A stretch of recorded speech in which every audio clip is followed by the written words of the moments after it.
School की सबसे खूबसूरत लड़की सुपरमार्केट में शॉपलिफ्टिंग कर रही होती है और मैं पूरा सीन अपने फोन में रिकॉर्ड कर लेता हूँ। जैसे ही उसे पता चलता है वो तुरंत भागने की कोशिश करती है। मैं आगे बढ़कर उसका बैकपैक पकड़ लेता हूँ। अरे सेरेना, तुम अरेस्ट में हो। उसकी आंखों में शौक और डर साफ दिख रहा होता है और मैं उसे खींचकर स्टोर के पीछे वाले स्टोरेज रूम में ले जाता हूँ जहाँ कोई देख नहीं सकता। सेरेना अपना बैकपैक सीने से कसकर पकड़ लेती है और कोने में सिमट जाती है। छोटी दुनिया है सेरेना, ये स्टोर मेरे डैड का है। तुम नहीं चाहती कि तुम्हारे टीचर्स और क्लासमेट्स को ये सब पता चले, है ना? तो बैग खाली करो या मैं खुद करूं। सेरेना ऊपर देखती है। उसकी आंखों में हल्की आंसू की चमक है, लेकिन वो रोती नहीं, वो कुछ बोलती भी नहीं। वो बस अपना बैग खोलती है और उसमें से 3 ब्रेड के लोफ निकालती है। मैं अंदर ही अंदर एक लंबी सांस लेता हूँ। तुम भी ना कितनी सिली हो। जो तुमने चुराया है वो इस स्टोर की सबसे सस्ती ब्रेड है। अगर चोरी करनी ही है तो कम से कम कुछ वैल्यू वाला तो चुराओ। एक ड्रमस्टिक उठा लेती, सॉसेज ले लेती, कुछ भी। मैंने सिर्फ 3 पीस ब्रेड लिए हैं और कुछ नहीं। मेरे बैग में और कुछ भी नहीं है। वो सच बोल रही है। वाकई में उसके बैग में कुछ और नहीं है। सिक्योरिटी फुटेज में भी वही दिख रहा है कि उसने सिर्फ वो 3 ही उठाए थे। लेकिन मैं अभी सेरेना को जाने नहीं दे सकता, क्योंकि मेरी पिछली लाइफ में इसी दिन मैंने उसे शेल्फ से चोरी करते हुए देखा था। वो मेरी क्लासमेट थी, तो उसे शर्मिंदगी से बचाने के लिए मैंने ऐसा दिखाया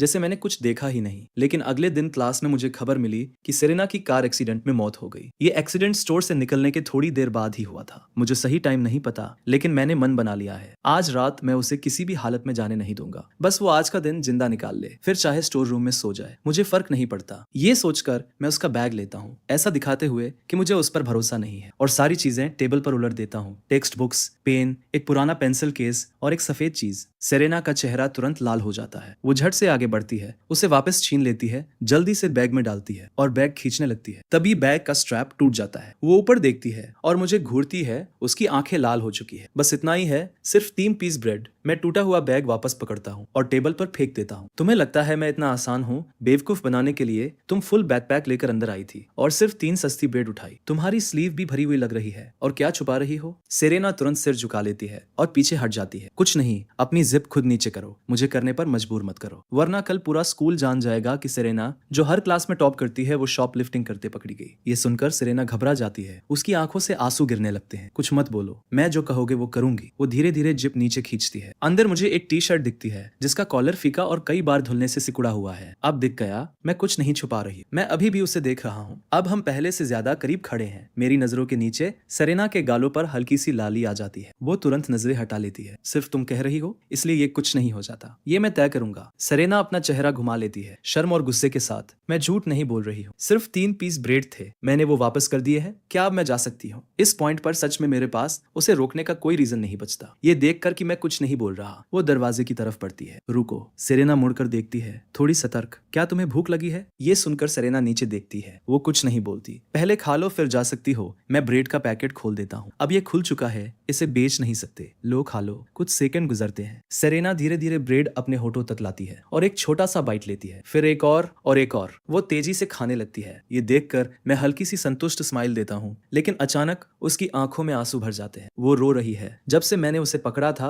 और पूरी चेकिंग के दौरान उसने एक भी आंसू नहीं बहाया था, लेकिन जैसे ही ब्रेड उसके मुंह में जाती है वो खुद को रोक नहीं पाती। मैं चुपचाप उसे देखता हूँ और एक और ब्रेड उसके हाथ में दे देता हूँ। मुझे नहीं पता उसके घर में क्या चल रहा है कि एक टॉप स्टूडेंट को सुपरमार्केट से ब्रेड चुरानी पड़ रही है। खाने के बाद सेरेना जल्दी से एक कागज पर कुछ लिखती है और सीरियस एक्सप्रेशन के साथ मुझे दे देती है। उस पर लिखा होता है अगस्त 30, 2023। सेरेना पर लियोन के 3 ब्रेड उधार है। मैं उस नोट को खाली नजरों से देखता रह जाता हूँ। उसकी हैंडराइटिंग देखते ही मुझे अचानक सब समझ आता है। जब मैं क्लास स्पोर्ट्स रिप्रेजेंटेटिव के लिए खड़ा हुआ था, तब क्लास में 52 स्टूडेंट्स थे और मुझे वोट देने वाली सिर्फ एक ही थी, सेरेना, क्लोए नहीं। मैं हमेशा यही सोचता रहा कि वो वोट क्लोए ने दिया था। मैंने एक बार उससे खास तौर पर पूछा भी था, लेकिन क्लोए ने ना बोला ना। उसने बस उसे एक पहेली की तरह छोड़ दिया। सेरेना, तुम्हें लगता है एक उधार का नोट लिखने से सब खत्म हो जाएगा, तो फिर तुम क्या चाहते हो? मैंने तुम्हारा बैग तोड़ दिया, मैं उसे रिप्लेस कर दूंगी। तुम्हें जरूरत नहीं है, इसे रिपेयर किया जा सकता है। मैं तय करता हूँ कि मुझे किसी का एहसान लेना पसंद नहीं है। ये सोचकर मैं सेरेना को बैकपैक वाले सेक्शन में ले जाता हूँ। सेरेना की नजर तुरंत एक पिंक बैकपैक पर जाकर टिक जाती है और जिस तरह वो उसे देखती है उससे सब साफ हो जाता है। मुझे भी वो पिंक बैग कुछ जाना पहचाना सा लगता है। फिर अचानक मुझे समझ आता है कि मेरा अपना बैकपैक भी बिल्कुल वही स्टाइल है, बस ब्लू कलर में। मैं उसे हुक से उतार लेता हूँ। ये वाला तुम्हारा है, मुझे नहीं चाहिए। मेरा बैग तो पहले से ही टूटा हुआ था। बिल्कुल, तुम मना कर सकती हो अगर तुम चाहती हो कि आज जो हुआ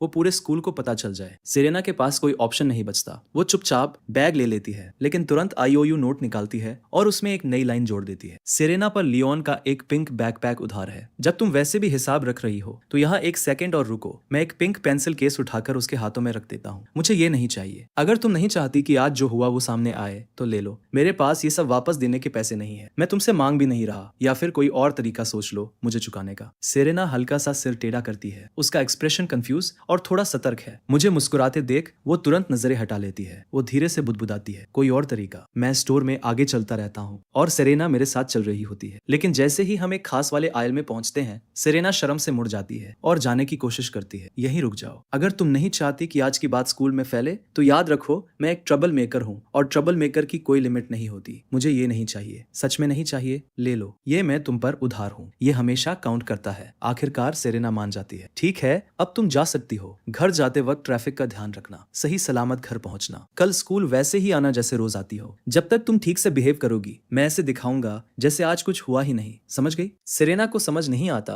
कि मैं ये सब क्यों बोल रहा हूँ, लेकिन वो ये जरूर समझ जाती है कि इसमें कोई बुरा इरादा नहीं है। तभी क्लोए अपने दो फ्रेंड्स के साथ अंदर आती है। अरे एक सेकंड यही रुकना, मैं सेरेना से कहता हूँ। वाह लियोन, देखो तो सही, अब तुम सेरेना से बात करने लगे हो। बताओ तुम्हें कौन ज्यादा खूबसूरत लगती है, वो या मैं? मैं उसे खाली नजरों से देखता हूँ। क्लोए, क्या तुम्हारे क्लासमेट का फैमिली सच में सुपरमार्केट का मालिक है? ये तो बहुत बड़ा है। जाओ आराम से देखो और जो पसंद आए ले लो, पैसे देने की जरूरत नहीं है। क्लोए की बात सुनते ही वो दोनों लड़कियां बिल्कुल नहीं रुकती। वो शेल्फ से चीजें उठाने लगती है। थोड़ी देर में वो खुशी खुशी ढेर सारे चिप्स और स्नैक्स लेकर वापस आती है। वो सारी चीजें काउंटर पर रख देती है। कुल 500 युआन होंगे। क्लोए ने कहा था कि पैसे नहीं देने हैं। क्या मतलब लियोन, क्या तुम यहाँ शॉपिंग करने नहीं आए? ये तो बस थोड़े से स्नैक्स हैं, इतना भी ज्यादा नहीं है ना? ज्यादा नहीं है तो तुम इसे पे कर सकती हो, है ना? सेरेना ये सब देखकर हैरान हो रही होती है। उसे लग रहा है कि आज मैं कुछ अलग हूँ। क्लोए एकदम से चुप हो जाती है। फिर उसके दिमाग में एक ख्याल आता है, क्या ये इसलिए है क्योंकि तुमने मुझे कल मॉल में ब्रैड के साथ देखा था? लियोन, वो तो बस इत्तेफाक था कि मैं उससे टकरा गई। तुम इतने पेटी क्यों हो रहे हो? इसका अभी से क्या लेना देना है? जो लिया है उसका पैसा देना, क्या ये बेसिक नहीं है? सेरेना, तुम्हें नहीं लगता? सेरेना अपना चेहरा घुमा लेती है। उसे लगता है कि इसने बोलना उसका काम नहीं है। छोड़ो क्लोए, हमें इतनी भूख भी नहीं थी। लियोन, तुम्हें इसका पछतावा होगा। ये कहकर क्लोए अपनी फ्रेंड्स के साथ जाने लगती है। यहीं रुक जाओ, जो भी लिया है उसे वापस वहीं रखो जहां से उठाया था, वरना तुम्हें याद दिलाना पड़ेगा कि मैं क्या कर सकता हूँ। उसकी दोनों फ्रेंड्स स्कूल में मेरी खराब रेपुटेशन के बारे में काफी सुन चुकी है, इसलिए वो तुरंत सारी चीजें वापस रखने लगती है। जैसे ही सब वापस रख दिया जाता है वो जल्दी से क्लोए के पास आ जाती है। क्लोए, चलो यहाँ से चलते हैं। लियोन, मैं आज के लिए तुम्हें कभी माफ नहीं करूंगी। सेरेना मेरे पास खड़ी होकर ये पूरा सीन देख रही होती है। उसे सब समझने में थोड़ा टाइम लगता है। पिछले साल जब मैं क्लास स्पोर्ट्स रिप्रेजेंटेटिव के लिए खड़ा हुआ था, थैंक यू मुझे वोट देने के लिए सेरेना, उसका एक्सप्रेशन अचानक बदल जाता है। वो पूरी तरह से चौंक जाती है। कुछ सेकंड बाद उसका चेहरा लाल हो जाता है और वो लगभग दौड़ते हुए बाहर निकल जाती है। धीरे चलो, ठीक से चलो, रोड पर मत दौड़ो वरना मैं कल स्कूल में तुम्हारी शिकायत कर दूंगा। सेरेना कंफ्यूजन में पीछे मुड़कर देखती है, लेकिन फिर भी वो अपनी स्पीड धीमी कर देती है। अगली सुबह मैं सीधे क्लासरूम के दरवाजे की तरफ भागता हूँ और जैसे ही मैं सेरेना को उसकी सीट पर सुरक्षित बैठा हुआ देखता हूँ, बिना किसी चोट के मुझे इतनी राहत मिलती है कि मैं कुछ बोल ही नहीं पाता। सेरेना मुझे घूरते हुए देख लेती है। उसके गाल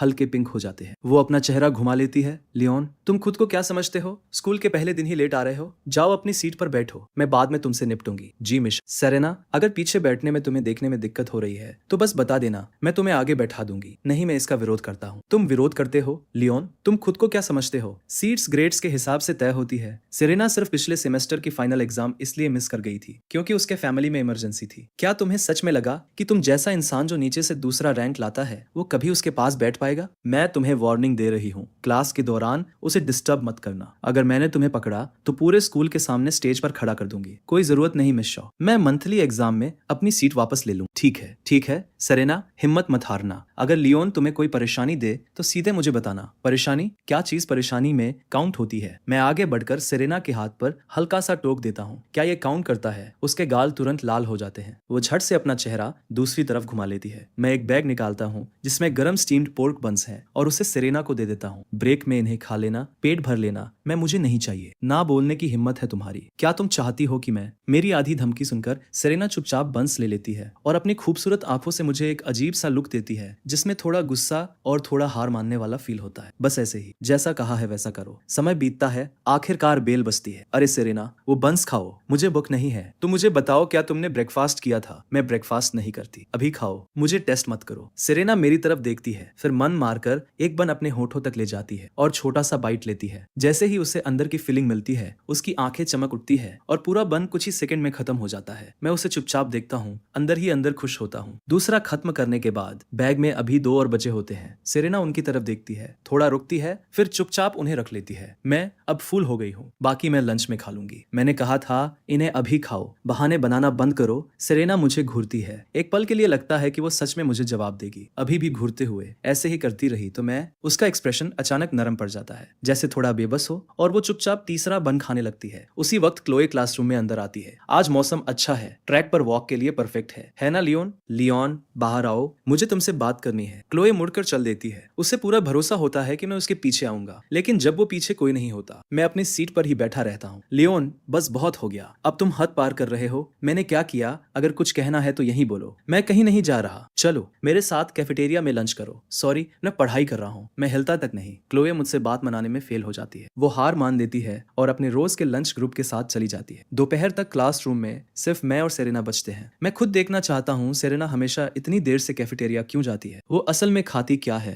या बिल्कुल नहीं खाती। सेरेना चुपचाप अपनी डेस्क पर बैठकर सुबह के असाइनमेंट्स कर रही होती है, जैसे उसे पता ही नहीं कि क्लास में अब सिर्फ हम दोनों ही बचे हैं। इंतजार करते करते मुझे नींद आ जाती है। सेरेना मुड़कर देखती है और पाती है कि मैं गहरी नींद में हूँ। मेरे मुंह के कोने से लार टपक रही होती है। वो मुझे थोड़ी खाली सी नजरों से देखती है। असल में उसके पास एक सीक्रेट है जो किसी को नहीं पता। वो मुझे मिडिल स्कूल से जानती है। उसकी यादों में मेरे साथ बिताए हुए कई पल भरे पड़े हैं, लेकिन वो ये भी अच्छी तरह जानती है कि मुझे इनमें से कुछ भी याद नहीं है। शायद मैंने उसे कभी नोटिस भी नहीं किया, लेकिन उसे फर्क नहीं पड़ता। उसे सब याद है। कुछ देर चुपचाप बैठने के बाद वो क्लासरूम से बाहर चली जाती। ये उसका रोज का लंच टाइम है। जब तक वो कैफेटेरिया पहुंचती है तब तक बाकी सब लोग खा के जा चुके होते हैं। कैफेटेरिया लगभग खाली होता है। अरे फिर तुम आ गई, कितनी बार कहा है अगली बार थोड़ा जल्दी आया करो। हर बार जब तुम इस टाइम पर आती हो तब तक सारे डिश खत्म हो चुके होते हैं, बस सूप बचता है। कोई बात नहीं, सादा चावल ठीक है। देखो तुम्हें समझ नहीं आता, ये पूरी ग्रेड में टॉप करती है। लेट आने का मतलब है कि ये पढ़ाई कर रही थी। इसे देखो कितनी खूबसूरत है और ऊपर से इतनी ब्रिलियंट भी। अगर मेरा बेटा आधा भी ऐसा होता तो मैं खुश हो जाता। चलो मैं तुम्हें थोड़ा एक्स्ट्रा चावल दे देता हूँ और ऊपर से थोड़ा मीट का सूप डाल देता हूँ। बस 50 सेंट दे देना, थैंक यू। अपना मील कार्ड स्वाइप करने के बाद सेरेना बैलेंस देखती है, 5 युआन और 20 सेंट। उसके लिए 50 सेंट भी देना मुश्किल है। उधर क्लासरूम में मैं अचानक जाग जाता हूँ। मैं करीब आधे घंटे से सो रहा था। अब तो कैफेटेरिया में कुछ बचा ही नहीं होगा, फिर भी मैं भागकर वहां पहुंचता हूँ। बेटा इस टाइम पर तो बस सादा चावल ही बचा है। चावल ठीक है। वैसे क्या मुझसे पहले यहाँ कोई लड़की आई थी? वो सुंदर है और उसके लंबे बाल हैं। हाँ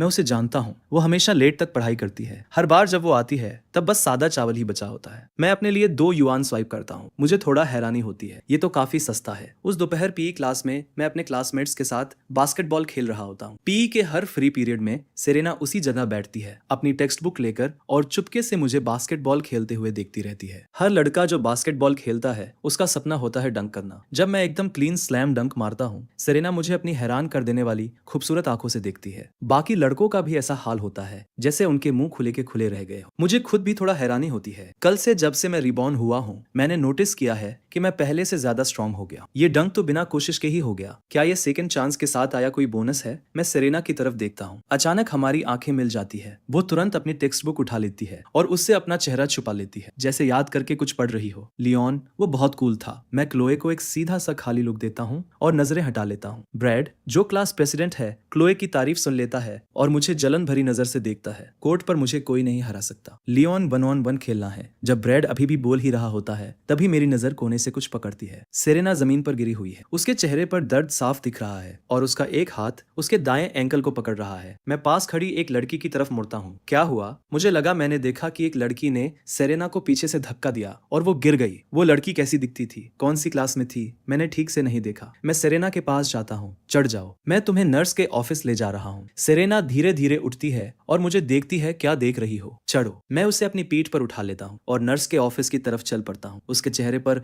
धीरे से एक स्माइल आ जाती है जो बसंत की धूप जैसी गर्म और हल्की है। तुम्हें किसने धक्का दिया? तुमने देखा? मैंने नहीं देखा। कोई आइडिया है कौन हो सकता है? नहीं, तुम डर रही हो कि मैं उसके पीछे जाऊंगा, है ना? आह नहीं, ऐसा नहीं है। ठीक है, तुम जीत गई, मैं मान गया। हम जल्दी ही नर्स के ऑफिस पहुंच जाते हैं। मैं उसे अभी भी अपनी पीठ पर लेकर अंदर घूमता हूँ, लेकिन वहां कोई नर्स नहीं दिखती। मैं सेरेना को बेड पर बैठा देता हूँ। तुम क्या कर रहे हो? ये चेक कर रहा हूँ कि ये मोच है या डिसलोकेशन। तुम्हें सच में ये सब करना आता है? Of course. अपने गांव में मैं बुजुर्गों की हड्डियां भी सेट किया करता था। लगता है कुछ सीरियस नहीं है, बस हल्की मोच है, सूजन भी बहुत कम है, थोड़ा मेडिकेटेड ऑयल लगा लो, ठीक हो जाओगी। मैं उसका दायां पैर उठाकर अपने घुटने पर रखता हूँ, ऑयल लगाने के लिए तैयार होता हूँ, लेकिन अगले ही सेकंड सेरेना अपना पैर पीछे खींच लेती है। मैं खुद कर लूंगी। वो दूसरी तरफ मुड़ जाती है और खुद ही लगा लेती है। जब वो खत्म करती है, वो नर्स के ऑफिस से बाहर चली जाती है। मैं उसके पीछे जाता हूँ, कुछ समझाने की कोशिश करता हूँ। वो मुझे इग्नोर करती है, सिर नीचे किए आगे चलती रहती है। अब तक स्कूल खत्म हो चुका है। सेरेना कहती है कि वो क्लासरूम में जाकर पढ़ाई करेगी। मैं उसे जाने देता हूँ और खुद स्कूल गेट की तरफ बढ़ जाता हूँ। लेकिन जैसे ही मैं अपनी बाइक के साथ गेट पर पहुंचता हूँ, मैं सेरेना के एंकल के बारे में सोचता ही रह जाता हूँ। वो रहती कहाँ है? क्या दूर है? क्या वो पूरे रास्ते लंगड़ाते हुए जाएगी? शायद मुझे उसे छोड़ देना चाहिए। उधर दूसरी तरफ क्लासरूम खाली है और सेरेना पढ़ाई नहीं कर रही। वो सामने प्लेटफॉर्म पर खड़ी है, लंगड़ाते हुए चल रही है, हाथ में डस्टर है और अपने पंजों पर खड़े होकर ब्लैक बोर्ड पर लिखी हर आखिरी लाइन मिटा रही है। मैं बोर्ड के कोने में ड्यूटी रोस्टर देखता हूँ। उसमें लिखा होता है ब्लैक बोर्ड और प्लेटफॉर्म लियोन। तभी सेरेना मुझे दरवाजे पर खड़ा देख लेती है। वो ऐसे चौंक जाती है जैसे कोई गलत काम करते हुए पकड़ी गई हो और जल्दी से पीछे हट जाती है। तुम्हारा एंकल चोटिल है, मैं तुम्हें घर छोड़ देता हूँ, मुझे तुम्हारी जरूरत नहीं है। तो तुम रहती कहाँ हो? क्या दूर है? ज्यादा दूर नहीं है। मैं उसे ऐसे देखता हूँ जैसे मुझे उस पर पूरा भरोसा नहीं है। सेरेना सफाई खत्म करती है और जल्दी से मेरे पास से निकल जाती है। मैं अपनी बाइक उसके साथ साथ लेकर स्कूल गेट तक चलता हूँ। आओ, मैं तुम्हें छोड़ देता हूँ। सच में ठीक है, अगर मेरे डैड ने किसी अनजान लड़के को मुझे छोड़ते हुए देख लिया तो वो ठीक है, फिर सेफली घर पहुंच जाना। सेरेना। सेरेना के चेहरे पर एक दुर्लभ मुस्कान आ जाती है। कल मिलते हैं। मैं तब तक उसे देखता रहता हूँ जब तक मुझे यकीन नहीं हो जाता कि वो ठीक से चल रही है। तभी मैं रिलैक्स करता हूँ। घर पहुंचकर मैं अपने डैड से टकराता हूँ, जो बाहर जाने ही वाले होते हैं। डैड, आप कहाँ जा रहे हो? मिसेस व्हाइट के पोते का अभी जन्म हुआ है, वो घर चली गई है। स्टोर में स्टाफ की कमी हो गई है। डैड, अगर आपको किसी की जरूरत है तो मैं एक क्लासमेट को जानता हूँ जो अप्लाई कर सकती है। क्या वो ठीक रहेगा? हाँ, उसे कभी भी इंटरव्यू के लिए ले आओ। अब मुझे मत रोको, मुझे स्टोर पहुंचना है। मॉम, मैं आ गया। मेरी छोटी बहन कहाँ है? तुम्हारे आने से पहले ही हम उसे डांट रहे थे। क्या हुआ? वो नंबर 65 मिडिल स्कूल के बाहर वाले उस सिंपल आदमी के साथ बहुत टाइम बिता रही है। मेरी छोटी बहन गुस्से में बाहर आती है। अंकल स्ट्रैप्स बुरे इंसान नहीं है। फिर वो गुस्से में अपने कमरे में वापस चली जाती है। मेरी बहन को उसे अंकल स्ट्रैप्स कहते सुनकर मुझे अचानक एक पुरानी याद आती है। मैं भी नंबर 65 मिडिल स्कूल में पढ़ता था और अंकल स्ट्रैप्स तब भी गेट के बाहर बैठते थे जब मैं वहां स्टूडेंट था। बाकी बच्चे अंकल स्ट्रैप्स को चिढ़ाना पसंद करते थे। हर बार जब मैं वहां होता था, मैं उन्हें डांट कर रोक देता था। मुझे एक और लड़की भी याद आती है जो उसी स्कूल की थी और वही करती थी, मेरे साथ खड़ी होकर अंकल स्ट्रैप्स के लिए खड़ी हो जाती थी। मुझे उसका नाम कभी पता नहीं चला। मुझे बस इतना याद है कि उसके बाल लंबे और बिखरे हुए थे और उसका चेहरा लगभग पूरी तरह उनसे छुपा रहता था। लेकिन जब भी अंकल स्ट्रैप्स उसे देखते थे, वो हमेशा मुस्कुराते थे। मॉम, मुझे लगता है कि आपको छोटी बहन को डांटने से पहले पूरी बात सुननी चाहिए। मैं आपको एक सीक्रेट बताता हूँ। जब मैं मिडिल स्कूल में था तब मेरी भी अंकल स्ट्रैप्स से काफी अच्छी बनती थी। सच में? बिल्कुल। वो बहुत दयालु है। उन्होंने कभी किसी को नुकसान नहीं पहुंचाया, लेकिन बहुत सारे बच्चे उन्हें बुली करते थे, इसलिए मैं कई बार उनके लिए खड़ा हुआ। देखा, अंकल स्ट्रैप्स अच्छे इंसान हैं। और आज लंच के समय मैंने एक बहुत खूबसूरत लड़की को उन्हें खाना खिलाते हुए देखा, उनके लिए खड़ी होते हुए। मुझे तुम पर गर्व है इसके लिए। लेकिन अगर कभी तुम्हें कुछ ऐसा मिले जिसे तुम खुद हैंडल नहीं कर पाओ तो तुरंत मुझे बताना, मैं वहां आ जाऊंगा। समझ गई? समझ गई। अगले दिन पहला पीरियड बायोलॉजी का होता है। इस पॉइंट पर लेक्चर सुनना मेरे किसी काम का नहीं है। मेरी बेस इतनी कमजोर है कि समझना ऐसा लग रहा है जैसे कोई विदेशी भाषा सुन रहा हूँ, इसलिए थोड़ी ही देर में मैं सो जाता हूँ। सेरेना मेरी तरफ देखती है, फिर चुपचाप बचे हुए 2 बंस अपने प्लास्टिक लंच बॉक्स में रख लेती है जो वो घर से लाई थी। मैं नोटिस करता हूँ, बस कुछ कहता नहीं। करीब 10 मिनट बाद मैं जाग जाता हूँ। सेरेना मुझे हिलते हुए देखती है और तुरंत मेरी तरफ मुड़ जाती है। उसका एक्सप्रेशन अजीब सा फॉर्मल और घबराया हुआ है। मैंने तुम्हारे 2 बंस बिना पूछे खा लिए, तो क्या तुम मुझे रिपोर्ट क्यों कर रही हो? सेरेना सिर झुका लेती है, पूरी तरह शर्मिंदा दिख रही है। फिर वो तुरंत वापस घूम जाती है। उसका चेहरा लाल हो चुका है। मैंने कभी किसी को झूठ बोलते हुए इतना क्यूट नहीं देखा। नॉर्मल हार्ट रेट 60 से 90 बीट्स प्रति मिनट होता है। वैसे क्या किसी को पता है कि लाई डिटेक्टर कैसे काम करता है? पल्स रेट उसके मेजर इंडिकेटर्स में से एक है। अब अपने सीटमेट के साथ ट्राई करो, एक दूसरे की पल्स चेक करो। ये सुनते ही मैं तुरंत अलर्ट हो जाता हूँ। सेरेना पूरी तरह सतर्क हो जाती है। उसकी नजरें मुझ पर टिक जाती है। तुम मुझे ऐसे क्यों देख रही हो? क्या मैं तुम्हें डराता हूँ? अपना हाथ दो, मैं तुम्हारी पल्स चेक करता हूँ। नहीं, क्यों नहीं? क्या तुम कुछ छुपा रही हो? बस नहीं। ठीक है, तो मैं तुम्हारी हार्ट बीट सुनूंगा। हम दोनों थोड़ी देर बहस करते हैं और आखिर में कुछ भी चेक नहीं करते। मॉर्निंग क्लासेस खत्म हो जाती है। लंच टाइम जल्दी आ जाता है। क्लोए फिर से मेरे पास आती है। लियोन, आज तुम मेरे साथ लंच करोगे, है ना? नहीं, मैं पढ़ाई कर रहा हूँ। ये अच्छा स्टूडेंट बनने का ड्रामा बंद करो। तुम्हारे जैसे मार्क्स के साथ पढ़ने लायक है भी क्या? तुम बस मुझे चिढ़ाने के लिए ऐसा कर रहे हो, है ना? अगर तुम्हें अपनी भलाई पता है तो यहाँ से चली जाओ। मुझे तुम्हें जाने के लिए मजबूर मत करना। मेरी बात सुनकर क्लोए रोने जैसी हो जाती है। उसकी फ्रेंड जल्दी से आती है और उसे वहां से ले जाती है। चलो, इससे बात करने का क्या फायदा? देता। जब क्लासरूम खाली हो जाता है फिर से सिर्फ मैं और सेरेना रह जाते हैं। एक वक्त पर सेरेना मेरी तरफ देखती है और पाती है कि मैं सच में पढ़ाई कर रहा। मेरे अंदर आया ये बदलाव देखकर वो हल्की सी मुस्कुराती है, लेकिन अगले ही पल जब मैं उसकी तरफ देखता हूँ वो तुरंत नजरें हटा लेती है। समय धीरे धीरे गुजरता है। जब सेरेना का रोज वाला लंच टाइम आता है वो उठकर कैफेटेरिया की तरफ जाती है और मैं भी उठ जाता हूँ। मैं आलस से स्ट्रेच करता हूँ। वाह, आज तो अच्छी पढ़ाई हो गई। लगता है अब तक कैफेटेरिया में कुछ भी नहीं बचा होगा। सेरेना मुझे इग्नोर करती है और चुपचाप चली जाती है। मैं उसके पीछे आराम से चलता हूँ। कैफेटेरिया काउंटर पर आंटी सेरेना से सादा चावल के लिए 50 सेंट लेती है। मेरे लिए वो 2 युआन लेती है, जिससे मैं सच में कंफ्यूज हो जाता हूँ। मैं सेरेना के पास जाता हूँ जहाँ वो बैठी होती है और उसके बगल में बैठ जाता हूँ। फिर मैं अपना बैग खोलता हूँ और सुपरमार्केट से लाए हुए स्नैक्स टेबल पर फैला देता हूँ। हाँ, मुझे पता था कुछ नहीं बचेगा, इसलिए मैं तैयार होकर आया हूँ। मैं ड्रमस्टिक, ब्रेस्ड एग और सॉसेस खोलकर अपनी ट्रे में रखता हूँ।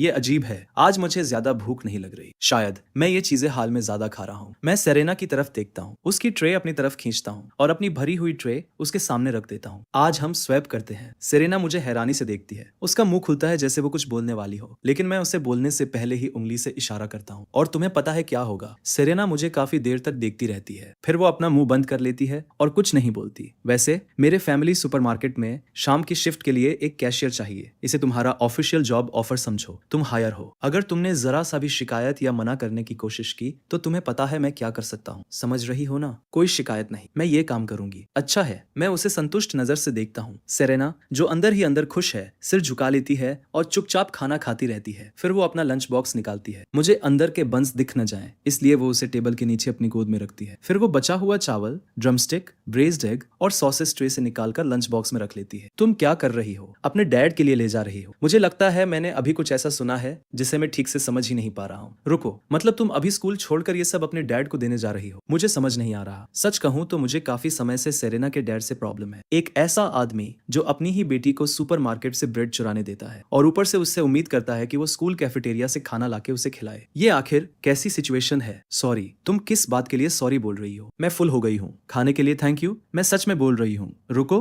मैं ये नहीं कह रहा कि तुम ये उसे नहीं दे सकती। बस पहले ड्रमस्टिक खुद खा लो, ठीक है? बाकी उसे दे देना। मैं सच में और नहीं खा सकती। ठीक है, ठीक है, उसे दे देना। मैंने हाँ कहा है, जाओ। Thank you. सेरेना मुझे धन्यवाद कहती है और जाने के लिए उठ जाती है। मैं उसे जाते हुए देखता हूँ और एक लंबी सांस छोड़ता हूँ। उसने कभी पेट भरकर खाना नहीं खाया है, ये साफ दिख रहा है। फिर भी जब मैं उसके सामने पूरा लंच रखता हूँ वो खुद नहीं खाती। वो तुरंत सब पैक कर लेती है और चुपके से स्कूल से निकलकर अपने डैड को देने चली जाती है। और उसका डैड वही अंकल स्ट्रैप्स है जिसके बारे में मैं और मेरी बहन अभी बात कर रहे हैं। जैसे ही वो उसे आते हुए देखते हैं वो खुशी से आवाज लगाते हैं, सेरेना। लेकिन अगले ही पल वो ऐसे सिमट जाते हैं जैसे कोई बच्चा जिसने कुछ गलत कर दिया हो और जल्दी से खड़े हो जाते हैं। सॉरी सेरेना, मैंने तुम्हें स्कूल से निकलते हुए नहीं देखा। वो धीरे धीरे बोलते हैं। उनकी आवाज एक छोटे बच्चे जैसी नरम और अनिश्चित लगती है, जैसे वो 5 या 6 साल से ज्यादा के नहीं हो। तुम बहुत तेज दौड़ी इसलिए डैड तुम्हें देख नहीं पाए। सेरेना तेज दौड़ती है, डैड पकड़ नहीं पाए। वो एक ही बात बार बार दोहराते रहते हैं जैसे कोई छोटा बच्चा बोलना सीख रहा हो। सेरेना अपने डैड को बहुत नरम नजरों से देखती है, फिर लंच बॉक्स उनकी तरफ बढ़ाती है। खाने का टाइम है, डैड। Drumstick drumstick.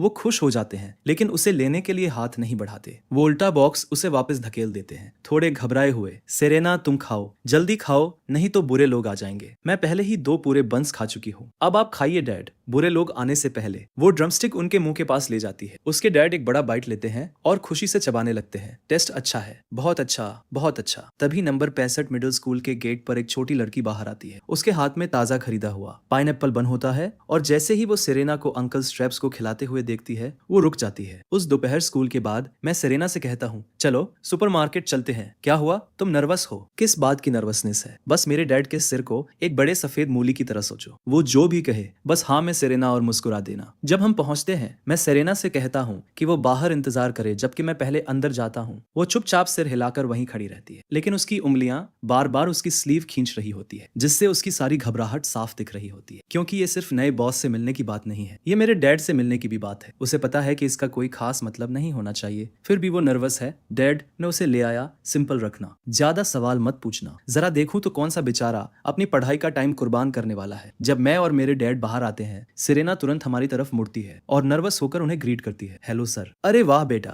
तुमने इतनी फ्रेश और प्यारी लड़की कहाँ से ढूंढ ली? मैं तो सोच रहा था कोई लड़का होगा। तुम्हें डर नहीं लगता कि उसके डैड तुम्हारे पीछे आ जाएंगे? ये मेरी सीटमेट है। इस लड़की में क्लास साफ झलक रही है। ऐसी लड़की पैसों की कमी में कैसे हो सकती है? क्या तुमने इसे फंसाया है? मैंने इसे फंसाया नहीं है, ये खुद तैयार हुई है, ये भी ठीक नहीं है, तुम उसकी पढ़ाई में दखल मत देना। ये कहकर मेरे डैड मुझे जोर से पीछे से किक मारते हैं और मैं लड़खड़ाते हुए बाहर निकल जाता हूँ। मैं बाहर खड़ा होकर अपना सिर खुजलाता हूँ, थोड़ा अजीब सा महसूस करते हुए। लियोन, मैं अब घर जा रही हूँ, ये कहते हुए वो अपना सिर झुका लेती है। उसके होठों के कोने थोड़ा नीचे गिर जाते हैं। वो मुड़कर जाने लगती है, देर हो रही है। अगर मेरे डैड ने मुझे नहीं देखा तो वो परेशान हो जाएंगे। मैं अब जा रही हूँ। उसने अंदर से आवाज तो सुनी थी, लेकिन इतनी साफ नहीं कि शब्द समझ सके। उसे बस इतना पता था कि मेरे और मेरे डैड के बीच बहस हो रही थी। उसका दिल बहुत नरम है और वो जल्दी खुद को ही दोष दे देती है। वो यहाँ नर्वस होकर आई थी, लेकिन उम्मीद भी थी। लेकिन जैसे ही उसने बहस सुनी, उसने मान लिया कि ये उसकी वजह से हुआ है। थोड़ा और रुक जाओ, अगर अभी चली गई तो ये मत कहना कि मैंने तुम्हें चेतावनी नहीं दी थी। तो फिर अपने डैड से बहस करना बंद करो, रिलैक्स। एक असली आदमी को काम करवाने के लिए बहस की जरूरत नहीं होती। मैं जल्दी से वापस सुपरमार्केट के अंदर जाता हूँ। डैड, उसे यहाँ काम करने दीजिए और मैं मंथली एग्जाम में टॉप 40 में आ जाऊंगा। क्या तुम सच बोल रहे हो? तो उसे अंदर लेके आओ। मैं सेरेना को अंदर लेके आता हूँ। आओ, मैं तुम्हें सब दिखाता हूँ। सेरेना तुरंत एक नोटबुक और पेन निकाल लेती है, जैसे कोई मॉडल स्टूडेंट सब नोट करने के लिए तैयार। मेरे डैड उसकी पिंक बैकपैक की तरफ देखते हैं, जैसे उन्हें कुछ समझ आया हो, लेकिन वो कुछ कहते नहीं। इतनी जरूरत नहीं है, यहाँ कुछ भी इतना मुश्किल नहीं है। वैसे भी तुम सिर्फ शाम को ही आ सकती हो, है ना? वो दोनों आगे चलने लगते हैं। मैं पीछे पीछे चलता हूँ। सेरेना की पीठ को देखते हुए मेरे चेहरे पर हल्की सी स्माइल आ जाती है। मेरे डैड चलते चलते उससे बात करते हैं, उसे बताते हैं कि उसे रोज क्या क्या करना होगा। काम ज्यादा नहीं है और काफी सिंपल है, लेकिन सेरेना हर एक शब्द नोट करती जाती है। पूरा समझाने के बाद हम तीनों वापस काउंटर पर आ जाते हैं। अपने क्लासमेट को दिखाओ कि रजिस्टर कैसे काम करता है। मैं घर जा रहा हूँ, तुम आराम से इधर उधर देख लो, जगह को समझ लो। मैं खुद तुम्हें पूरा प्रोसेस स्टेप बाय स्टेप लिख कर दे दूंगा। जब सेरेना इधर उधर देख कर वापस आती है, वो मुझे कैश का एक बड़ा स्टैक पकड़े हुए देखती है। अपना हाथ आगे करो, मैं कहता हूँ। वो मुझे देखती है लेकिन हिलती नहीं। ये हमारी परंपरा है, हर महीने की शुरुआत में सैलरी एडवांस में दी जाती है। यहाँ सब ऐसे ही करते हैं। मैं अपनी शिफ्ट खत्म कर रहा हूँ, यंग बॉस। मैं जल्दी से पैसे जेब में रख लेता हूँ और स्टाफ मेंबर को सिर हिलाकर जवाब देता हूँ। घर जाते समय ध्यान रखना। सेरेना मुझे ऐसे देखती है जैसे वो मेरी पूरी एक्टिंग समझ गई हो। तुम मुझे ऐसे क्यों देख रही हो? क्या तुम्हें लग रहा है ये कम है? मैं एडवांस में पैसे नहीं लेना चाहती, मैं सबके साथ ही सैलरी लेना चाहती हूँ। तुम अपने एम्प्लॉयर की बात टाल रही हो। क्या तुम चाहती हो कि मैं तुम्हें निकाल दूं? सेरेना अपनी शांत और खूबसूरत आंखों से मुझे देखती है। उसका एक्सप्रेशन साफ बता रहा है, क्या बस इतना ही कर सकते हो? ठीक है, अब मुझे अपना बड़ा वाला हथियार निकालना पड़ेगा। लगता है तुम चाहती हो कि मैं डैड को बता दूं कि तुमने 30 तारीख को क्या किया था। सेरेना का चेहरा तुरंत पीला पड़ जाता है। वो तुरंत पैसे ले लेती है। तुम्हारे काम के घंटे कम है, इसलिए तुम्हारी सैलरी भी कम है, महीने के 500 युआन। अगर तुम अच्छा काम करोगी तो मैं इसे बढ़ा दूंगा, और हाँ, अगर तुम मुझे खुश रखोगी तो सैलरी बढ़ाना और आसान हो जाएगा। सेरेना का चेहरा तुरंत लाल हो जाता है। तुम क्या सोच रही हो? मेरा मतलब है थोड़ा ज्यादा मुस्कुराया करो, ये भी एक तरीका है अपने बॉस को खुश रखने का, समझ गई? और मुझे पढ़ाना भी। मुझे यूनिवर्सिटी में जाना है, मैं तुम्हें जरूर पढ़ाऊंगी। अच्छा, तो इस शनिवार मेरे घर आना। उस शाम जब मैं घर पहुंचता हूँ, मेरे पेरेंट्स लिविंग रूम में बैठे होते हैं। दोनों के चेहरे पर एक जैसा समझदार एक्सप्रेशन होता है। लियोन, अगर तुम टॉप 40 में नहीं आए तो मेरे पास रोने मत आना। सुनो, तुमने कहा था वो लड़की बहुत फ्रेश और प्यारी है, क्या वो सच में इतनी अच्छी है? मैं झूठ क्यों बोलूंगा, वो लड़की बहुत खूबसूरत है, सच में जैसे कोई पेंटिंग हो। मुझे उम्मीद नहीं थी कि हमारे बेटे के स्कूल में ऐसी कोई होगी। ये थोड़ा अजीब है। मैंने उस स्कूल में कई पेरेंट मीटिंग्स अटेंड की है, लेकिन उसे कभी नहीं देखा। वैसे उसका फैमिली क्या करता है? उसका बर्ताव देखकर नहीं लगता कि वो किसी आम फैमिली से है। तो फिर उसके पास पैसे की कमी क्यों है? इधर आओ भाई। क्या हुआ भाई? तुम मुझे सबसे ज्यादा प्यार करते हो, है ना? क्या चाहिए? क्या तुम कल दोपहर नंबर 65 मिडिल स्कूल में मेरी जगह पेरेंट टीचर मीटिंग में जा सकते हो? क्या चल रहा है? मैंने मॉम और डैड से झूठ बोला था। पिछले सेमेस्टर में मैं टॉप 20 में नहीं आया था, लेकिन मेरी क्लास है। बस इस बार कल दोपहर छुट्टी ले लो। क्या तुम सच में मुझे अकेले ये फेस करने दोगे? ठीक है, लेकिन ये आखिरी बार है। मैं अब सच में पढ़ाई को लेकर सीरियस हूँ। मेरे अपने गोल्स हैं। तुम सबसे अच्छे हो मेरे प्यारे भाई। अगले दिन सेरेना नोटिस करती है कि उसका सीटमेट क्लास में नहीं है। उधर मैं नंबर 65 मिडिल स्कूल पहुंच चुका हूँ और मुझे अंकल स्ट्रैप्स याद आते हैं। जैसा सोचा था वो वहीं बैठे होते हैं, वहीं जाना पहचाना चेहरा। ये लो तुम्हारे लिए lollipop. Thank you Leone. Uncle straps हमेशा मेरा नाम जानते थे। अब जब मैं बड़ा हो गया हूँ, मुझे हैरानी होती है कि वो अभी भी मुझे पहचान लेते हैं। हाँ, मैं ही हूँ। अंकल, आप इतने सालों से यहीं बैठे हो, आप किसका इंतजार कर रहे हो? मैं अपनी बेटी का इंतजार कर रहा हूँ कि वो स्कूल से बाहर आए। वो अपनी बेटी का इंतजार कर रहे हैं, लेकिन वो हमेशा भूल जाते हैं कि वो किसी दूसरे स्कूल में ट्रांसफर हो चुकी है। क्या आप उन्हें जानते हैं सर? बिल्कुल जानता हूँ। उस फैमिली ने बहुत मुश्किलें देखी है। उन्हें देखकर ये मत समझना कि वो हमेशा से ऐसे ही थे। पिछली सदी के 90 के दशक में वो एक सक्सेसफुल बिजनेसमैन थे। बहुत अमीर। अंकल स्ट्रैप्स उस समय बड़े बॉस थे। तो फिर ऐसा क्या हुआ कि हालत यहाँ तक पहुंच गई? क्या आपको पूरी कहानी पता है? वो एक बड़ी कंपनी चलाते थे, उनके नीचे सैकड़ों एम्प्लॉइज काम करते थे। उनकी पत्नी एक बैले डांसर थी, बिल्कुल किसी सेलिब्रिटी जैसी दिखती थी। दोनों साथ में एकदम परफेक्ट जोड़ी लगते थे, देखने में ही शानदार। लेकिन फिर सब बिखर गया। किसी ने उन्हें फंसा दिया, उनकी कंपनी बंद हो गई, उन्होंने सब कुछ खो दिया, घर बेच दिया, गाड़ी बेच दिया। पूरा परिवार एक पुराने किराए के घर में रहने लगा। और यहीं पर सब खत्म नहीं हुआ। उनके एक बेटा और एक बेटी थे। गरीबी के बावजूद 4 लोगों का परिवार जैसे तैसे चल रहा था। लेकिन फिर एक दिन उनकी पत्नी डांस क्लास के दौरान अचानक गिर पड़ी। टेस्ट की रिपोर्ट आई, वो ल्यूकेमिया था। ये खबर उस फैमिली पर ऐसे गिरी जैसे आसमान टूट पड़ा हो। उनके पास इलाज के लिए पैसे नहीं थे, तो उसकी पत्नी 1 साल तक किसी तरह टिकी रही और फिर वो चली गई। इतनी खूबसूरत औरत थी। वो बूढ़ा आदमी लंबी सांस लेता है। फिर वो आगे बताता है कि पत्नी के मरने के बाद वो जैसे तैसे चलता रहा, बस वो और उसके 2 बच्चे। कुछ साल बाद किस्मत ने फिर कोई रहम नहीं किया। उसका बेटा हाई स्कूल एंट्रेंस एग्जाम से बस कुछ दिन पहले कार से टकरा गया। लड़के को लगा वो ठीक है। ड्राइवर ने उसे 500 युआन दिए और वो लंगड़ाते हुए घर चला गया और उसी रात उसकी मौत हो गई। एक कहावत है, रस्सी हमेशा सबसे कमजोर जगह से टूटती है। बदकिस्मती हमेशा उन्हीं लोगों को पकड़ती है जो उसे झेलने की हालत में नहीं होते। एक के बाद एक झटके लगते गए और वो सह नहीं पाया। उसका दिमाग टूट गया। उसने जितना सहा है उतना किसी को नहीं सहना चाहिए। लेकिन उसके पास अभी भी एक बेटी है। सबसे दुखद कहानी उसकी बेटी की है। जब फैमिली बर्बाद हुई तब वो सिर्फ 3 साल की थी। जब वो इतनी बड़ी हुई कि समझ सके कि अच्छे दिन खत्म हो चुके हैं, तब उसके भाई की मौत हो गई और उसके थोड़े ही समय बाद उसके पिता का दिमाग भी चला गया। एक छोटी सी लड़की जो स्कूल भी जाती है और साथ ही अपने पिता का ख्याल भी रखती है और वो अपने डैड का बहुत अच्छे से ध्यान रखती है। वो बच्ची सच में कमाल की है। क्या आप मजाक कर रहे हैं? एक ही फैमिली के साथ इतना सब कैसे हो सकता है? तुम्हें लगता है मैं मजाक कर रहा हूँ? इसका मतलब है कि तुमने अब तक बहुत आरामदायक जिंदगी जी है। पेरेंट टीचर मीटिंग काफी लंबी चलती है। जब तक मैं खत्म करता हूँ तब तक इवनिंग स्टडी हॉल शुरू हो चुका होता है। जब मैं क्लासरूम पहुंचता हूँ, सेरेना ऑफिस से बाहर निकल रही होती है। तुम ऑफिस में क्यों थी? अचानक ये टकराव सेरेना को घबरा देता है और वो शर्म से सिर झुका लेती है। मैं अपनी छोटी बहन के लिए पेरेंट टीचर मीटिंग में गया था। तुम ऑफिस में क्या कर रही थी? कुछ नहीं, कुछ खास नहीं। इवनिंग स्टडी हॉल में मैं सिर्फ थ्योरी पढ़ता हूँ। अभी के लिए मैं होमवर्क करने का प्लान नहीं बना रहा, सिर्फ इंग्लिश को छोड़कर। इंग्लिश में मुझे पूरा कॉन्फिडेंस है, उसमें मैं सबको पीछे छोड़ सकता हूँ। मैं किताब रखता हूँ, वॉशरूम जाने के लिए बाहर जाता हूँ और वापस आकर देखता हूँ कि सेरेना गायब है। मैं सामने बैठे स्टूडेंट से पूछता हूँ, सेरेना कहाँ गई? पता नहीं, वो अपना बैग लेकर चली गई। मिस्टर डेविस ने भी उसे नहीं रोका। मैं ऊपर देखता हूँ और मिस्टर डेविस को फ्रंट में खड़ा पाता हूँ। वो मुझे शांत और गहरी नजर से देख रहे होते हैं। जब स्टडी हॉल खत्म होता है, मैं तुरंत बैग उठाता हूँ और सीधे सुपरमार्केट की तरफ निकल जाता हूँ।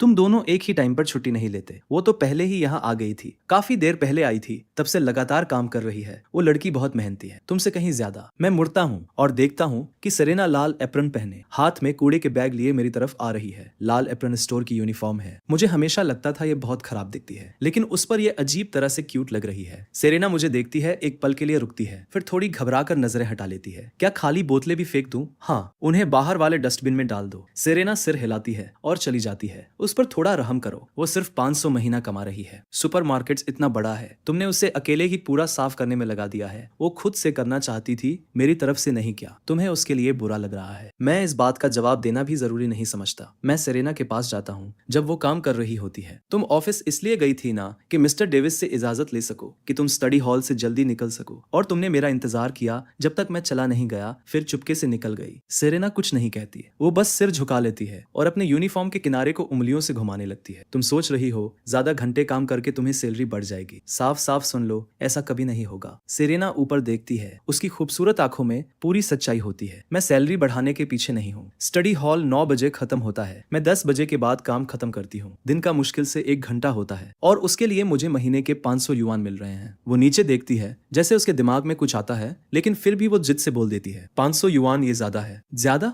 तुम्हें पता है यहाँ बाकी लोग कितना कमाते हैं? मुझे फर्क नहीं पड़ता वो कितना कमाते हैं। मुझे पता है मुझे जितना मिल रहा है वो मेरे लायक से ज्यादा है। अगर आप मुझे ज्यादा पैसे देते हैं तो मैं ज्यादा काम करूंगी। मेहनत और पैसे बराबर होने चाहिए। तुम भी कमाल हो, इतनी जिद्दी कैसे हो सकती हो? ठीक है छोड़ो, बस ये तुम्हारी पढ़ाई में रुकावट नहीं बनना चाहिए। समझ गई। आखिरकार मुझे पीछे हटते देख सेरेना के चेहरे पर एक खूबसूरत मुस्कान आ जाती है। वो हल्के से सिर हिलाती है, उसकी आंखों में हल्की सी खुशी चमकती है। फिर वो शर्माते हुए हल्की सी तेजी से वहां से चली जाती है। फ्राइडे आ जाता है। जब स्टडी हॉल खत्म होता है, क्लोए क्लासरूम के दरवाजे पर मुझे रोक लेती है। लियोन, कल शनिवार है, ब्रैड ने कुछ लोगों को अपने घर बुलाया है। मैंने पहले ही हाँ बोल दिया है और तुम भी आ रहे हो? नहीं आ सकता, मैं कल पढ़ाई कर रहा हूँ। मैं मुड़ता हूँ और चला जाता हूँ। क्लोए मुझे जाते हुए देखती है और पीछे से चिल्लाती है, पढ़ाई पढ़ाई, अब बस यही बोलते रहते हो, खुद को यही बोलते रहना जब तुम क्लास में सबसे नीचे ही रहोगे। उस रात 10 बजे सेरेना की शिफ्ट खत्म होती है। मैं उसे एक कागज देता हूँ। ये मेरा घर का एड्रेस और यूनिट नंबर है। कल तुम किस टाइम आ सकती हो? शायद दोपहर 1 बजे। ठीक है, मैं घर पर रहूंगा। शनिवार का दिन साफ और धूप वाला होता है। आसमान इतना परफेक्ट नीला होता है कि अवास्तविक लगता है। हमने 1 बजे का टाइम तय किया था, इसलिए सेरेना दोपहर होते ही घर से निकलती है। जब वो रेजिडेंशियल कॉम्प्लेक्स के बड़े गेट को देखती है तो रुक जाती है। एक पल के लिए वो हैरान रह जाती है। उसे लगता है जैसे वो गलती से किसी पार्क में आ गई हो। दरवाजे पर नॉक की आवाज सुनकर मैं दरवाजा खोलने जाता हूँ। दरवाजा खुलता है। सेरेना बाहर खड़ी होती है, साफ तौर पर नर्वस। ये पहली बार है जब वो किसी लड़के के घर आई है। वहां खड़ी मत रहो, अंदर आओ, चलो मेरे कमरे में चलते हैं। सेरेना मुझे शर्माते हुए देखती है। मुझे पहले आपके पेरेंट्स को ग्रीट करना चाहिए, फिर हम ट्यूशन शुरू करेंगे। घर पर कोई नहीं है, सिर्फ हम दोनों हैं। ये सुनते ही सेरेना का चेहरा लाल हो जाता है। इसमें मेरी गलती नहीं है। सुबह मेरे पेरेंट्स घर पर थे। तुमने ही दोपहर का टाइम चुना था। मेरे डैड को दोपहर में खाना चाहिए होता है। वो जितनी घबराई हुई है, फिर भी उसे पता है वो यहाँ क्यों आई है। हम दोनों डेस्क पर बैठते हैं, एक ही डेस्क, एक ही कुर्सी के बीच। हम स्कूल से भी ज्यादा करीब बैठे होते हैं। दोपहर ढलते ढलते ट्यूशन खत्म हो जाती है। सेरेना अपना बैग लेकर दरवाजे की तरफ जाती है। रुको, मैं एक बड़ा सा स्नैक्स का बैग निकालता हूँ और उसकी तरफ बढ़ाता हूँ। वो हैरानी से पीछे हट जाती है। मुझे ये नहीं चाहिए, ये तुम्हारी ट्यूशन फीस है। नहीं, मैं इसे नहीं लूंगी। वो मुड़ती है और तेजी से भाग जाती है। मैं सिर हिलाता हूँ। ये लड़की सच में बहुत जिद्दी है। मंडे सुबह मिस्टर डेविस सामने आकर बोलते हैं, आज 2 बातें हैं। पहली, स्पोर्ट्स डे में क्लास का साइन कौन ले जाएगा? ये तय हो चुका है, वो सेरेना है। क्लोए तुरंत ऊपर देखती है। सेरेना भी हैरानी से ऊपर देखती है। सिर्फ मैं हाथ उठाता हूँ। मैं इस फैसले को पूरी तरह सपोर्ट करता हूँ। दूसरी बात, स्पोर्ट्स डे के अगले दिन मंथली एग्जाम शुरू होंगे। ये सुनकर मिस्टर डेविस की नजर मुझ पर टिक जाती है। वो ऐसे बोलते हैं जैसे उम्मीद छोड़ भी दी है, लेकिन पूरी तरह नहीं। लियोन, खुद को संभालो। क्लास का एवरेज बढ़ाने की बात छोड़ो। कम से कम अपने डैड को अगली पेरेंट टीचर मीटिंग में शर्मिंदा मत करना। क्या ये कर सकते हो? ये कहकर वो बाहर चले जाते हैं। ये खबर जल्दी फैल जाती है कि स्पोर्ट्स डे में सेरेना क्लास का साइन ले जाएगी। उस दोपहर पी क्लास में सब अपने अपने काम में लगे होते हैं। सेरेना सीढ़ियों पर बैठकर किताब पढ़ रही होती है। मैं बॉल को पैरों के बीच ड्रिबल करते हुए आगे बढ़ रहा होता हूँ, लेकिन अचानक रुक जाता हूँ क्योंकि मैं देखता हूँ कि एक लड़की चुपके से पीछे से सेरेना के पास आ रही है। उसके हाथ उठे हुए हैं और वो उसे धक्का देने ही वाली है। सेरेना अपनी किताब में इतनी खोई हुई है कि उसे कुछ पता ही नहीं चलता। मैं तुरंत अपने हाथ में पकड़ी बास्केटबॉल घुमाकर उस लड़की की तरफ जोर से फेंकता हूँ। सेरेना घबरा कर खड़ी हो जाती है। वो उस लड़की को पहचान लेती है, वही जो पहले भी उसे बुली करती थी। मैं तेज कदमों से वहां पहुंचता हूँ और उस लड़की का हाथ पकड़ लेता हूँ। मैं गुस्से में पूछता हूँ, तुम्हारा नाम क्या है? तुम किस क्लास की हो? इस हंगामे से पूरा मैदान इकट्ठा हो जाता है। कोच वेड साइड से चिल्लाते हैं, लियोन, तुम क्या कर रहे हो? मैं उन्हें इग्नोर करता हूँ और भीड़ में खड़ी एक लड़की की तरफ मुड़ता हूँ। तुम इधर आओ। लीना धीरे धीरे आगे आती है। क्या इसी लड़की ने पिछली बार सेरेना को कुर्सी से धक्का दिया था? हाँ, यही थी। इसी ने पिछली बार भी सेरेना को धक्का दिया था। तो सच में तुम ही थी और अब फिर से करने आई हो। तुम्हारा नाम क्या है? तुम किस क्लास में हो? छोटे बालों वाली लड़की कुछ नहीं बोलती, लेकिन उसकी आंखों में मेरे लिए सीधा नफरत दिख रही होती है। लियोन, शांत हो जाओ, शांत हो जाओ। ये सीढ़ियां इतनी ऊंची है कि किसी की जान भी जा सकती है। वो सेरेना को धक्का देने वाली थी। ये सीधा अटेम्प्टेड मर्डर है। मैं उस लड़की को पकड़ता हूँ और उसे डायरेक्टर गैरेट के ऑफिस की तरफ घसीटने लगता हूँ। कोच वेड सेरेना के पास जाते हैं और देखते हैं कि वो रो रही है। चिंता मत करो, स्कूल तुम्हारे लिए ये मामला संभालेगा। तुम्हारे क्लासमेट्स लियोन और लीना दोनों गवाही दे सकते हैं। इवनिंग स्टडी हॉल के दौरान स्कूल का ब्रॉडकास्ट अचानक चालू हो जाता है। डायरेक्टर गैरेट की आवाज स्पीकर्स के जरिए हर क्लासरूम में गूंजती है। टिफनी, क्लास 15, ग्रेड 12 बार बार अपने साथ पढ़ने वाले स्टूडेंट्स को नुकसान पहुंचाने और जरा भी पछतावा ना दिखाने के लिए उसके पेरेंट्स को सूचित कर दिया गया है और उसे तुरंत स्कूल से निकाल दिया जाता है। मैं अपनी डेस्क पर बैठा ध्यान से सुनता हूँ। अगर स्कूल का फैसला एक्सपल्शन से कम होता तो मैं बिना सोचे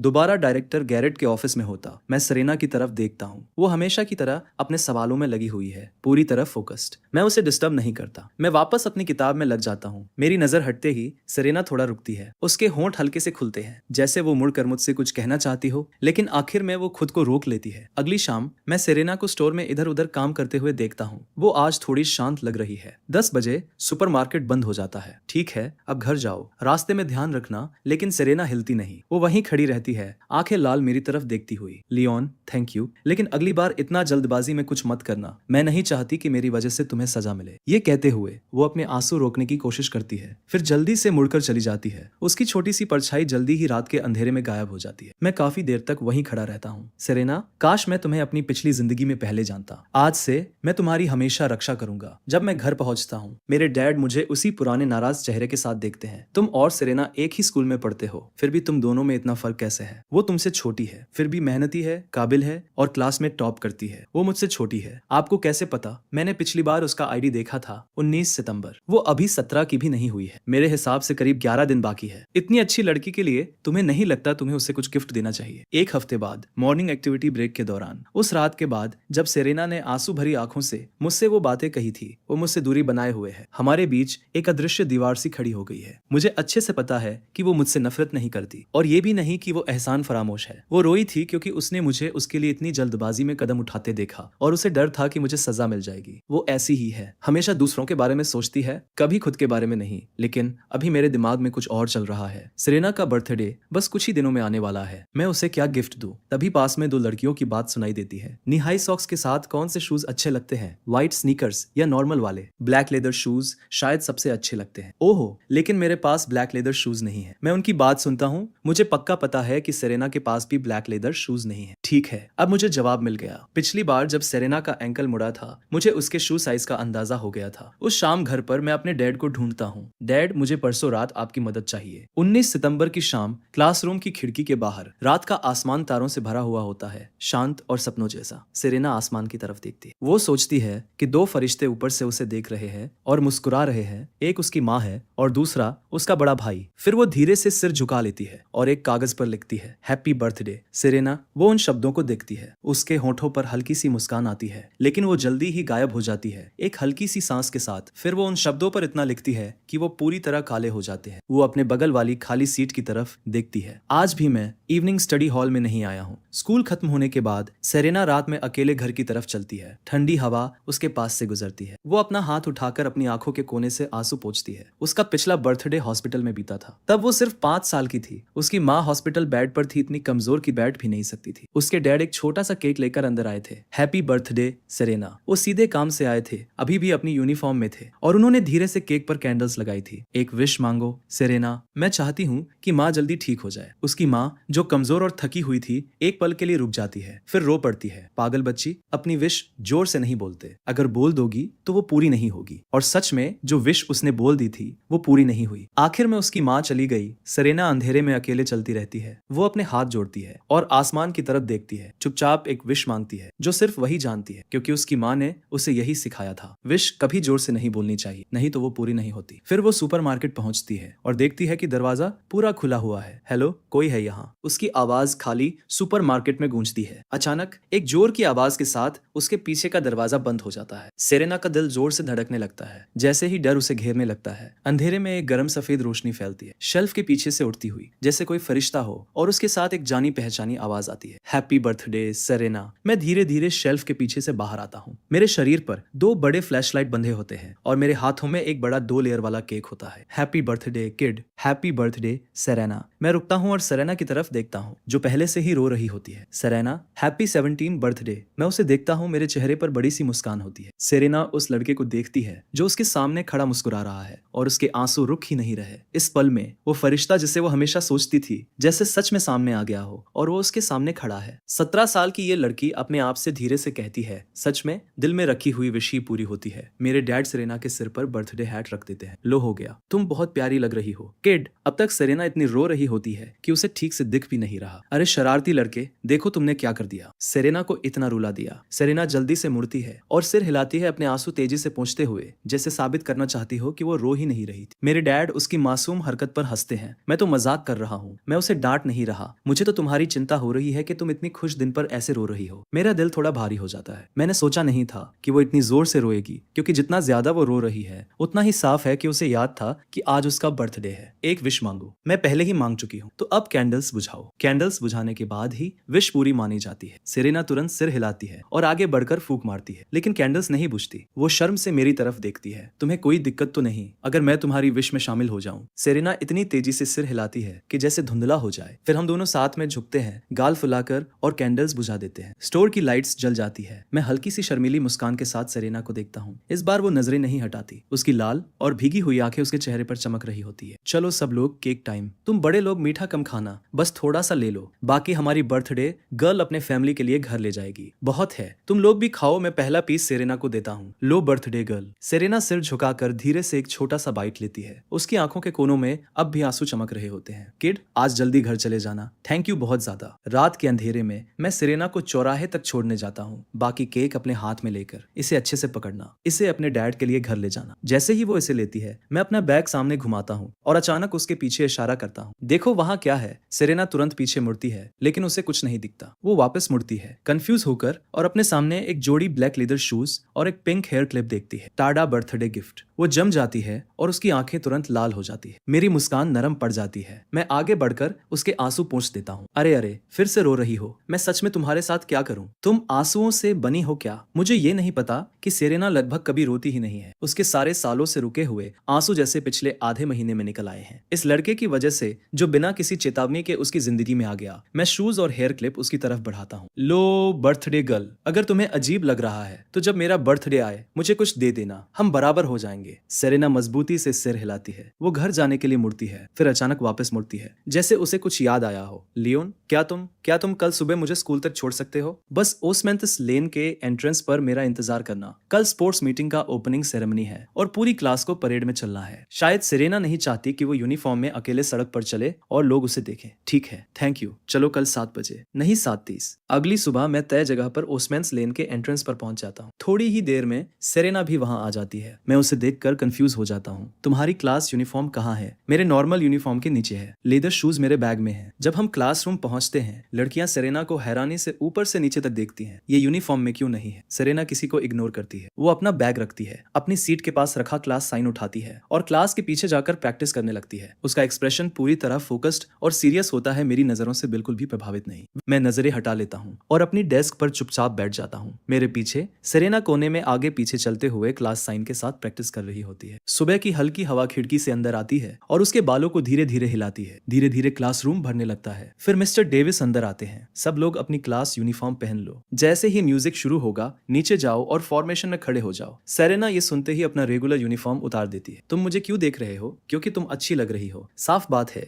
देखना बंद करो। तुम्हें देखने की इजाजत नहीं है। ठीक है, मैं नहीं देख रहा। वैसे आज सुबह मेरी 3 किलोमीटर की रेस है। क्या तुम फिनिश लाइन पर मुझसे मिलोगी? मैं बहुत थक जाऊंगा। तुम ही मेरी एकमात्र फ्रेंड हो। पता है, सेरेना बिना सोचे तुरंत सिर हिला देती है। वो मेरे दिए हुए लेदर शूज पहन लेती है। फिर वो अपने बैग से मेरा दिया हुआ पिंक हेयर क्लिप निकालती है। धीरे धीरे हाथ ऊपर उठाती है और कुछ सेकंड के लिए रुक जाती है, जैसे उसे यकीन ना हो। फिर जैसे उसने फैसला कर लिया हो, वो क्लिप अपने बालों के सामने लगा लेती है और मेरी तरफ देखती है। आज तुम थोड़ी अलग लग रही हो, क्योंकि तुमने एक बार कहा था यूथ सिर्फ एक बार मिलती है। मैं भी अपनी पूरी कोशिश करना चाहती हूँ ताकि मेरा फ्यूचर वाला में कोई पछतावा न रखे। वो मेरी दी हुई हिम्मत पर खरा उतरना चाहती है। वो नहीं चाहती कि पिंक हेयर क्लिप और ब्लैक लेदर शूज किसी कोने में पड़े रहे। म्यूजिक शुरू होता है। मिस्टर डेविस फिर से क्लास में आते हैं। सेरेना, लाइन में लगो। क्लास साइन को सीधा पकड़ो। आज तुम क्लास 1 का चेहरा हो। जी मिस्टर डेविस। सब लोग कोने की तरफ देखते हैं, जैसे कुछ खास उम्मीद नहीं हो, लेकिन एक एक करके सबकी नजरें वहीं टिक जाती है। ओह, सबको पता था कि सेरेना खूबसूरत है, लेकिन आज वो बिल्कुल अलग लग रही है, जैसे कोई चमकता हुआ तारा। चलो सब लोग नीचे चलते हैं। पूरी क्लास नीचे चली जाती है। भीड़ के बीच चलते हुए सेरेना साफ तौर पर असहज लग रही होती है। क्या हुआ सेरेना, तुम नर्वस हो? सेरेना सिर हिलाती है। कॉन्फिडेंट रहो, नर्वस मत हो। तुम हमेशा एग्जाम में अपना बेस्ट देती हो, तब नर्वस क्यों नहीं होती? वो अलग है, ये भी वही है। आज भी एक एग्जाम है जिसका नाम है यूथ। अगर तुम ये 100 मीटर क्लास साइन पकड़कर अच्छे से चल गई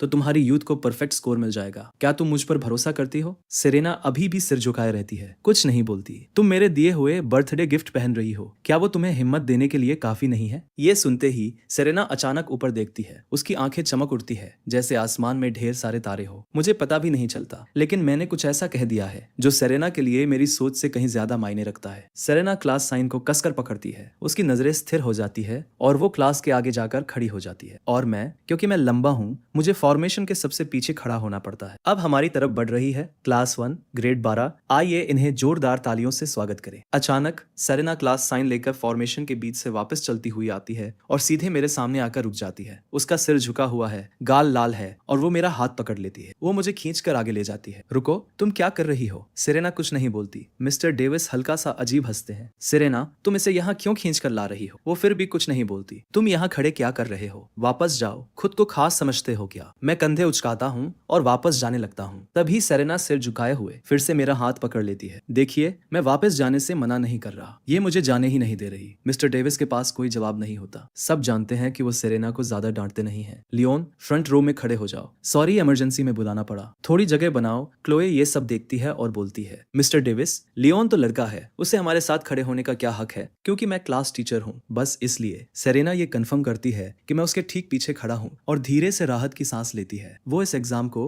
अकेले फेस नहीं करना चाहती। उसके दिल में एक बात साफ है, ये एग्जाम तभी यूथ कहलाएगा जब मैं उसके साथ रहूंगा, तभी ये उसकी यादों में बिना पछतावे के रहेगा। उसका हाथ जो मेरा हाथ पकड़े हुए है और छोड़ने को तैयार नहीं, वो सब कुछ कह देता है जो वो बोल नहीं सकती। कुछ ही देर में हमारी क्लास की बारी आ जाती है। अगली क्लास है क्लास 1 ग्रेड 12। चलो सब लोग सिर ऊपर रखो, ध्यान से चलो। सेरेना क्लास साइन उठाती है। उसका चेहरा शांत और स्थिर होता है और वो आगे बढ़ती है। उसकी चाल इतनी ग्रेसफुल होती है जैसे कोई गर्व से भरा हुआ हंस चल रहा हो, इतनी खूबसूरत कि वो बाकी सबसे अलग लगती है। जैसे जैसे ज्यादा लोग उसे देखने लगते हैं, उसका दिल तेजी से धड़कने लगता है। उसने कभी एक साथ इतने लोगों की नजरें अपने ऊपर महसूस नहीं की थी। मेरे पीछे खड़ा लड़का उसे हिम्मत दे रहा होता है, फिर भी इतने सारे लोगों की नजरों का बोझ संभालना उसके लिए आसान नहीं है। मैं देखता हूँ कि उसके हाथ में पकड़ा हुआ क्लास साइन हल्का हिलने लगा है। तो जैसे ही हम मेन स्टेज के पास पहुंचते हैं, मेरी आवाज उसके पीछे से गूंजती है, हेलो एवरीवन। मेरी आवाज सुनकर सेरेना चौंक जाती है। फिर वो एक मुस्कान के साथ गहरी सांस लेती है, जैसे उसे फिर से जान मिल गई हो, और जो क्लास साइन नीचे झुक रहा था उसे फिर से ऊंचा उठा देती है। मेरी आवाज पूरे ग्राउंड का ध्यान मेरी तरफ खींच लेती है। मिस्टर डेविस अपना चेहरा हाथ से ढक लेते हैं, इतने शर्मिंदा हो जाते हैं कि जैसे जमीन में ही गड़ जाना चाहते हो। मैं एक ही बार में पूरे माहौल को जिंदा कर देता हूँ। परेड आराम से खत्म हो जाती है। स्पोर्ट्स मीटिंग ऑफिशियली शुरू हो जाती है। मैं क्लासरूम में वापस जाता हूँ ताकि 3 किलोमीटर की रेस के लिए तैयार हो सकूं। सेरेना छोटे से शॉप पर जाती है और 2 बोतल पानी खरीदती है। लाल ट्रैक पर सब अपनी अपनी जगह पर खड़े हो जाते हैं। स्टार्टिंग गन की आवाज के साथ मैं तेजी से आगे बढ़ता हूँ। मेरी सेकेंड लाइफ के साथ आई स्टेमिना और एंड्योरेंस और बाकी फिजिकल इंप्रूवमेंट्स जैसे स्ट्रेंथ शायद रोजमर्रा की जिंदगी में ज्यादा काम के नहीं है, लेकिन आज जैसे दिन पर ये सब काफी से भी ज्यादा है। मैं सबसे पहले फिनिश लाइन पार करता हूँ और अपने ग्रुप में फर्स्ट आता हूँ। सेरेना 2 पानी की बोतल लेकर मेरी तरफ दौड़ती है और थोड़ी शर्माते हुए मुझे देती है। तभी क्लोए भी आती है और एक ड्रिंक मेरी तरफ बढ़ाती है। मैं बिना सोचे मना कर देता हूँ, थैंक यू, लेकिन मैं ये नहीं पीता। फिर मैं सेरेना की तरफ मुस्कुराकर देखता हूँ। ये दोनों बोतल मेरे लिए है। वो खुशी से सिर हिलाती है। मैं बिना सोचे दोनों ले लेता हूँ। थैंक यू, जब तुम मुझे पानी पिला रही हो तो मैं तुम्हें लंच खिलाऊंगा। सेरेना हल्की सी मुस्कान के साथ सिर हिला देती है। मैं बस वॉशरूम होकर आता हूँ, थोड़ी देर में तुम्हें ढूंढता हूँ, ठीक है। लेकिन मैं करीब आधे घंटे तक इंतजार करता हूँ और सेरेना फिर भी नहीं आती। मैं बिना समय गवाए टीचिंग बिल्डिंग की तरफ भागता हूँ। मुझे अंदर से लग रहा है कि सेरेना के साथ कुछ हुआ है। मैं बाथरूम के पास पहुंचता हूँ और आवाज लगाता हूँ, सेरेना तुम कहाँ हो? एक आवाज आती है, आंसुओं से भरी हुई, लियोन मैं यहाँ हूँ। जब मैं उसे ढूंढता हूँ, वो कोने में सिमटी हुई होती है, जोर जोर से रो रही होती है। उसकी आंखें सूजी हुई लाल हैं, उसके बाल बिखरे हुए हैं। क्या हुआ? तुम्हें चोट लगी है? सेरेना सिर हिलाती है, लेकिन वो रोना बंद नहीं करती। ये मुझे उसके बर्थडे वाली रात की याद दिला देता है। सेरेना अपना कांपता हुआ दायां हाथ आगे बढ़ाती है। उसकी हथेली में पिंक हेयर क्लिप के टूटे हुए टुकड़े पड़े होते हैं। उन्होंने इसे तोड़ दिया, क्लिप टूट गई है। जो हेयर क्लिप तुमने मुझे दी थी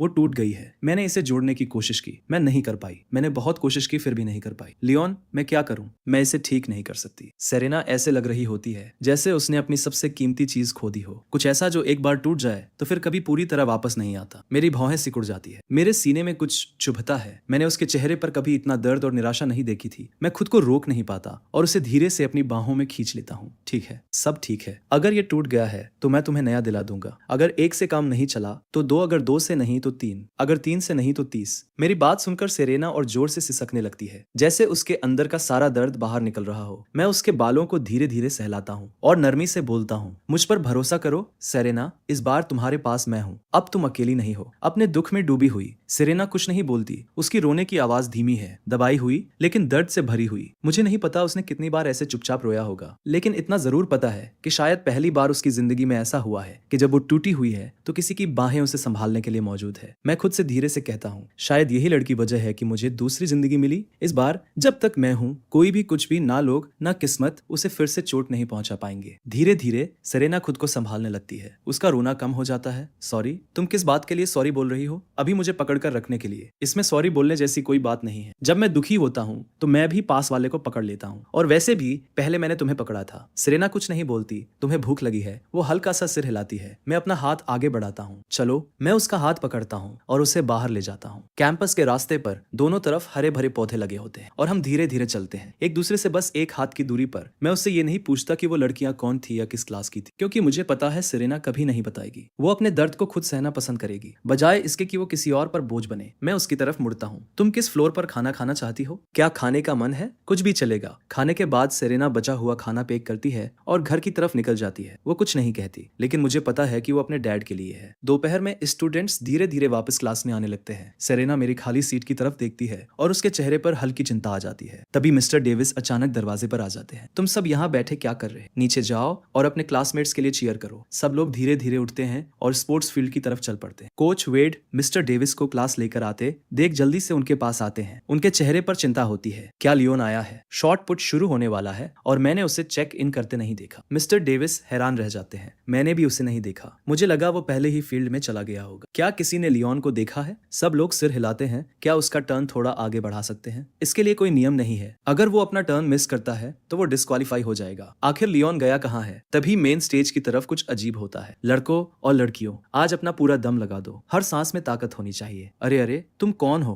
तुम मेरा माइक क्यों पकड़ रहे हो? तुम किस क्लास के हो? तभी एक गहरी और साफ आवाज पूरे ब्रॉडकास्ट सिस्टम में गूंजती है। मुझे अपना परिचय देने दो। मैं लियोन हूँ, क्लास 1 ग्रेड 12 से। आज कुछ ऐसा हुआ है जिससे मैं बहुत गुस्से में हूँ। अगले कुछ दिनों तक मैं सलाह दूंगा कि तुम सब चुपचाप रहो। क्या तुमने कभी कैट एंड माउस के बारे में सुना है? तुम सबको अच्छे से छुप जाना चाहिए, क्योंकि जैसे ही मंथली एग्जाम खत्म होंगे मैं तुम सबके पीछे आने वाला हूँ। ये कहकर मैं मुड़ता हूँ और माइक वापस पीछे खड़े आदमी को दे देता हूँ। फिर मैं शांत चेहरे के साथ स्टेज से नीचे उतर जाता हूँ। लियोन, वहीं रुक जाओ। सेरेना दूर से ये सब देख रही होती है और डायरेक्टर गैरेट मुझे रोक लेते हैं। टेंशन में खुद को संभालती है और मेरी तरफ चलने लगती है। उसी वक्त मैं भी उसे अपनी तरफ आते देख लेता हूँ, इसलिए मैं जल्दी से अपनी भौहें सिकोड़ता हूँ और आंखों से उसे इशारा करता हूँ। सेरेना बीच में ही रुक जाती है। वो समझ जाती है मैं क्या कहना चाहता हूँ। वो वहीं खड़ी रहती है। उसकी खूबसूरत आंखों में चिंता भरी होती है। उसे रुकते देख मैं मुस्कुरा देता हूँ। फिर अचानक बिना किसी चेतावनी के मैं अपनी जीभ बाहर निकालता हूँ, आंखें तिरछी करता हूँ, सिर हिलाता हूँ और उसकी तरफ सबसे अजीब सा चेहरा बनाता हूँ। उसकी आंखें अभी भी लाल होती हैं, लेकिन फिर भी मैं उसे हंसा देता हूँ। पूरा मैदान लोगों से भरा हुआ है, लेकिन उस पल में ऐसा लगता है जैसे बस हम दोनों ही हैं। लियोन, तुम्हारी हिम्मत कैसे हुई? सबके सामने माइक पकड़कर जो मन में आया बोल दिया, और अब मुझे चेहरे बना रहे हो। अभी जो तुमने कहा उसका मतलब क्या था? डायरेक्टर, मैंने अभी एक बेट हारा था, बस उसी वजह से मैं स्टेज पर गया था। प्लीज इसे ज्यादा सीरियस मत लीजिए। अगर आप चाहे तो मैं एक सेल्फ रिफ्लेक्शन लिख दूंगा। अपने इवेंट के लिए जाओ। अगर फिर ऐसा कुछ किया तो मैं तुम्हें पूरे स्कूल के सामने अनाउंस करवाऊंगा। जी डायरेक्टर। लियोन, अभी यहाँ आओ। मिस्टर डेविस कोच वेड से बार बार रिक्वेस्ट करते हैं और आखिरकार कोच वेड मान जाते हैं और मेरा टर्न थोड़ा पीछे कर देते हैं। बाद में सुपरमार्केट में मैं अपने डैड से शेकी मारता हूँ। डैड, मैंने आज स्पोर्ट्स मीटिंग में गलती से 3 फर्स्ट प्लेस जीत लिए। इसमें क्या बड़ी बात है? क्या इससे तुम्हारे कॉलेज एंट्रेंस एग्जाम में नंबर बढ़ेंगे? परसों मंथली एग्जाम है। हमारी जो डील हुई थी उसे मत भूलना। मैं अपने डैड को देखकर मुस्कुराता हूँ। मुझे पता है कि वो चाहे कुछ भी बोले, उन्होंने कभी सच में सेरेना को जाने देने का इरादा नहीं बनाया था। वो तो उसे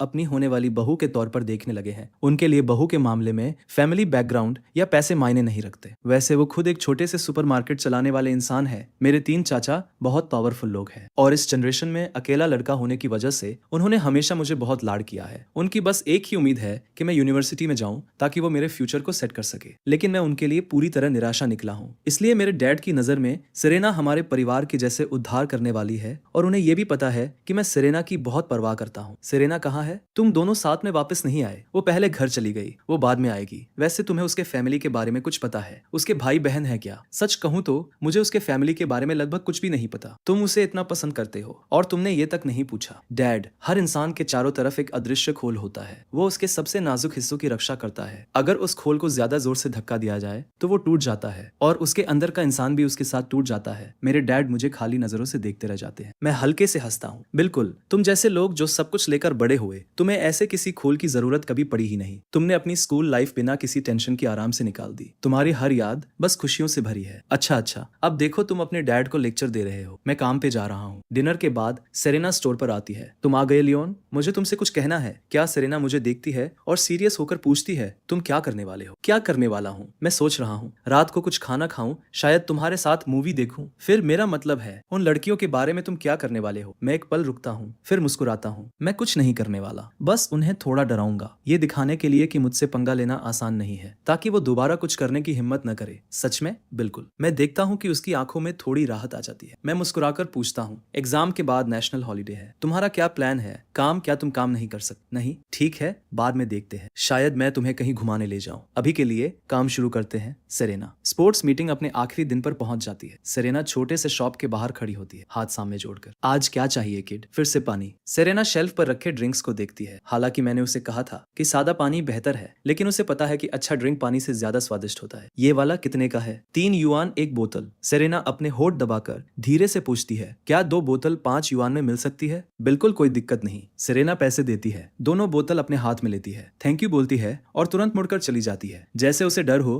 कि दुकानदार अपना फैसला बदल न दे। फिर आना, किड, सेरेना मुड़कर हल्का सा सिर हिलाती है। जब आखिरी इवेंट खत्म होता है, मिस्टर डेविस पूरे मैदान में चिल्लाते हैं, लियोन तुम कमाल हो, मैं तुम्हें गले लगा सकता हूँ। शरारती लड़के, पूरी क्लास मेरे लिए चीयर करने लगती है। मैं भीड़ की तरफ मुस्कुराता हूँ। फिर मेरी नजर पीछे खड़ी सेरेना पर पड़ती है। मैं तुरंत उसके पास दौड़ कर जाता हूँ। तुम मेरे लिए ड्रिंक लाई हो। सेरेना हल्के से सिर हिलाती है और दोनों बोतल मेरी तरफ बढ़ाती है। लो, ये तुम्हारे लिए है 2 बोतल, चलो एक एक पीते हैं। मुझे नहीं चाहिए, दोनों तुम्हारे लिए हैं, तुम भी एक पी रही हो। सुना नहीं, ये रिक्वेस्ट नहीं है। मेरे टोन को सुनकर सेरेना मना करने की हिम्मत नहीं करती। ठीक है, हम साथ में पीते हैं। सेरेना एक सिप लेती है और मिठास महसूस करते ही उसकी आंखों में हल्की चमक आ जाती है। फिर वो अपनी बोतल बंद कर देती है, साइड में खड़ी हो जाती है और मुझे पीते हुए देखती रहती है। उसके चेहरे पर एक अजीब सी संतुष्टि होती है, क्योंकि उसने ये मेरे लिए खरीदा था। तुमने पीना क्यों बंद कर दिया? सेरेना हल्का सा मुंह खोलती है, रुकती है। तुम इसे अपने डैड के लिए बचाना चाहती हो। वो होठ दबाती है और शर्म से सिर खुजाती है। जो खुद ही जवाब है, वो बोतल तुम्हारी है, मैं तुम्हारे डैड के लिए एक और ले दूंगा। नहीं, जरूरत नहीं, मैंने बस थोड़ा सा टेस्ट करना चाहा था। मैं ऐसा नहीं होने दूंगा। मेरा दिल उसके लिए इतना भर जाता है कि दर्द होता है, लेकिन वो कभी अपने बारे में नहीं सोचती। चलो, हम शॉप चल रहे हैं तुम्हारे डैड के लिए ड्रिंक लेने। मैं आगे बढ़ता हूँ, उसका नरम हाथ अपने हाथ में पकड़कर। उस पल में जैसे समय रुक जाता है। शाम तक स्पोर्ट्स मीटिंग पूरी तरह खत्म हो जाती है। मैंने हाई जंप में भी गोल्ड मेडल जीत लिया होता है। जब 5 फर्स्ट प्लेस एक साथ मिस्टर डेविस के सामने रखे जाते हैं, वो पूरी तरह हैरान रह जाते हैं। लेकिन मैं अब इस स्पोर्ट्स मीटिंग को पीछे छोड़ चुका हूँ। अब मेरे लिए मंथली एग्जाम ही मायने रखते हैं। मुझे हल्का सा याद है कि पिछली जिंदगी में इसी एग्जाम में मैं पूरे साल में सबसे आखिरी आया था। मेरे डैड को मेरे चाचाओं ने बहुत डांटा था और मुझे उनकी आंखों में निराशा का सामना करना पड़ा था। लेकिन इस बार ऐसा नहीं होगा। इस बार मैं आखिरी नहीं आऊंगा और सिर्फ आखिरी ना आना ही मेरा गोल नहीं है। अगर पहले यूनिवर्सिटी जाना एक दूर का सपना था,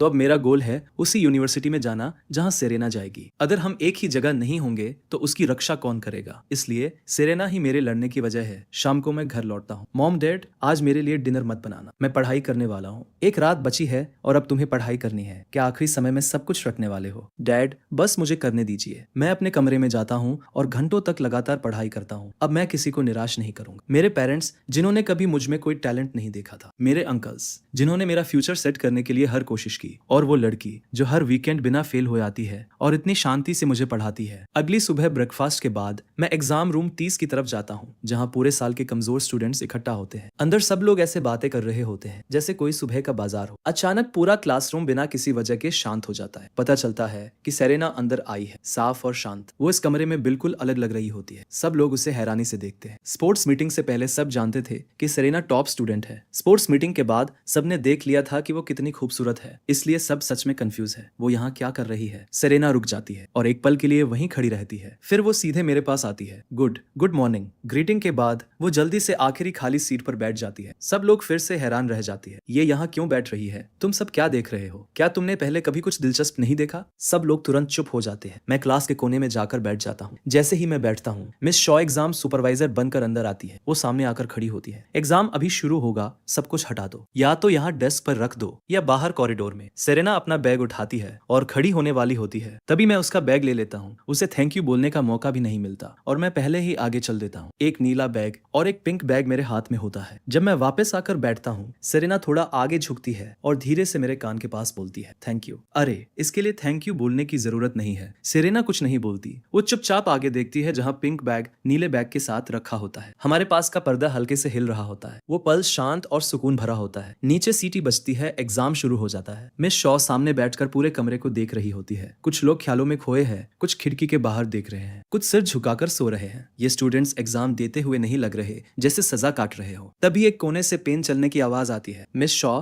तुरंत उधर देखती है, जैसे उन्हें इस कमरे में एकमात्र उम्मीद मिल गई हो। मैं ही पूरे कमरे में अकेला हूँ जिसने लिखना शुरू किया है और मैं तो सेरेना से भी आगे निकल गया हूँ। समय तेजी से बीतता है और जब सिर्फ 1 घंटा बचता है, मैं फैसला करता हूँ कि रीडिंग कॉम्प्रिहेंशन और क्लासिकल चाइनीज वाला हिस्सा छोड़कर सीधे कंपोजिशन पर जाता हूँ। मेरी पिछली जिंदगी के अनुभव और सालों की समझ की वजह से मेरी राइटिंग और लैंग्वेज की पकड़ पहले से बिल्कुल अलग लेवल पर है। जब मैं कंपोजिशन खत्म करता हूँ, मैं धीरे से सांस छोड़ता हूँ और ये मेरी जिंदगी में पहली बार है जब मैंने पूरी चाइनीज कंपोजिशन खत्म की है। एग्जाम खत्म होता है। मैं बैग लेने जाता हूँ और वापस आता हूँ। क्या तुम अब खाने चलना चाहती हो? सेरेना अपना बैग पकड़ती है और हल्का सा सिर हिलाकर मना कर देती है। मैं खुद ही कैफेटेरिया के दूसरे फ्लोर पर चला जाता हूँ। खाने के बाद जब मैं जाने लगता हूँ, मुझे अपने बैग में फोन महसूस होता है। वो वही फोन है जो मैंने सेरेना को दिया था। मैं वापस पहले फ्लोर पर जाता हूँ और एक कोने में सेरेना को देखता हूँ। मैं उसके पास जाता हूँ लेकिन देखता हूँ कि वो खा नहीं रही। वो सिर झुकाकर कुछ कर रही है। उसकी ट्रे हमेशा की तरह होती है, सादा चावल, कोई साइड डिश नहीं, कोई मीट नहीं, लेकिन उसके पास रखा प्लास्टिक लंच बॉक्स सब्जी और मीट से भरा होता है। साफ है कि वो उसके लिए नहीं है। मैं भौहें चढ़ाता हूँ और करीब से देखता हूँ। सेरेना सुपर ग्लू से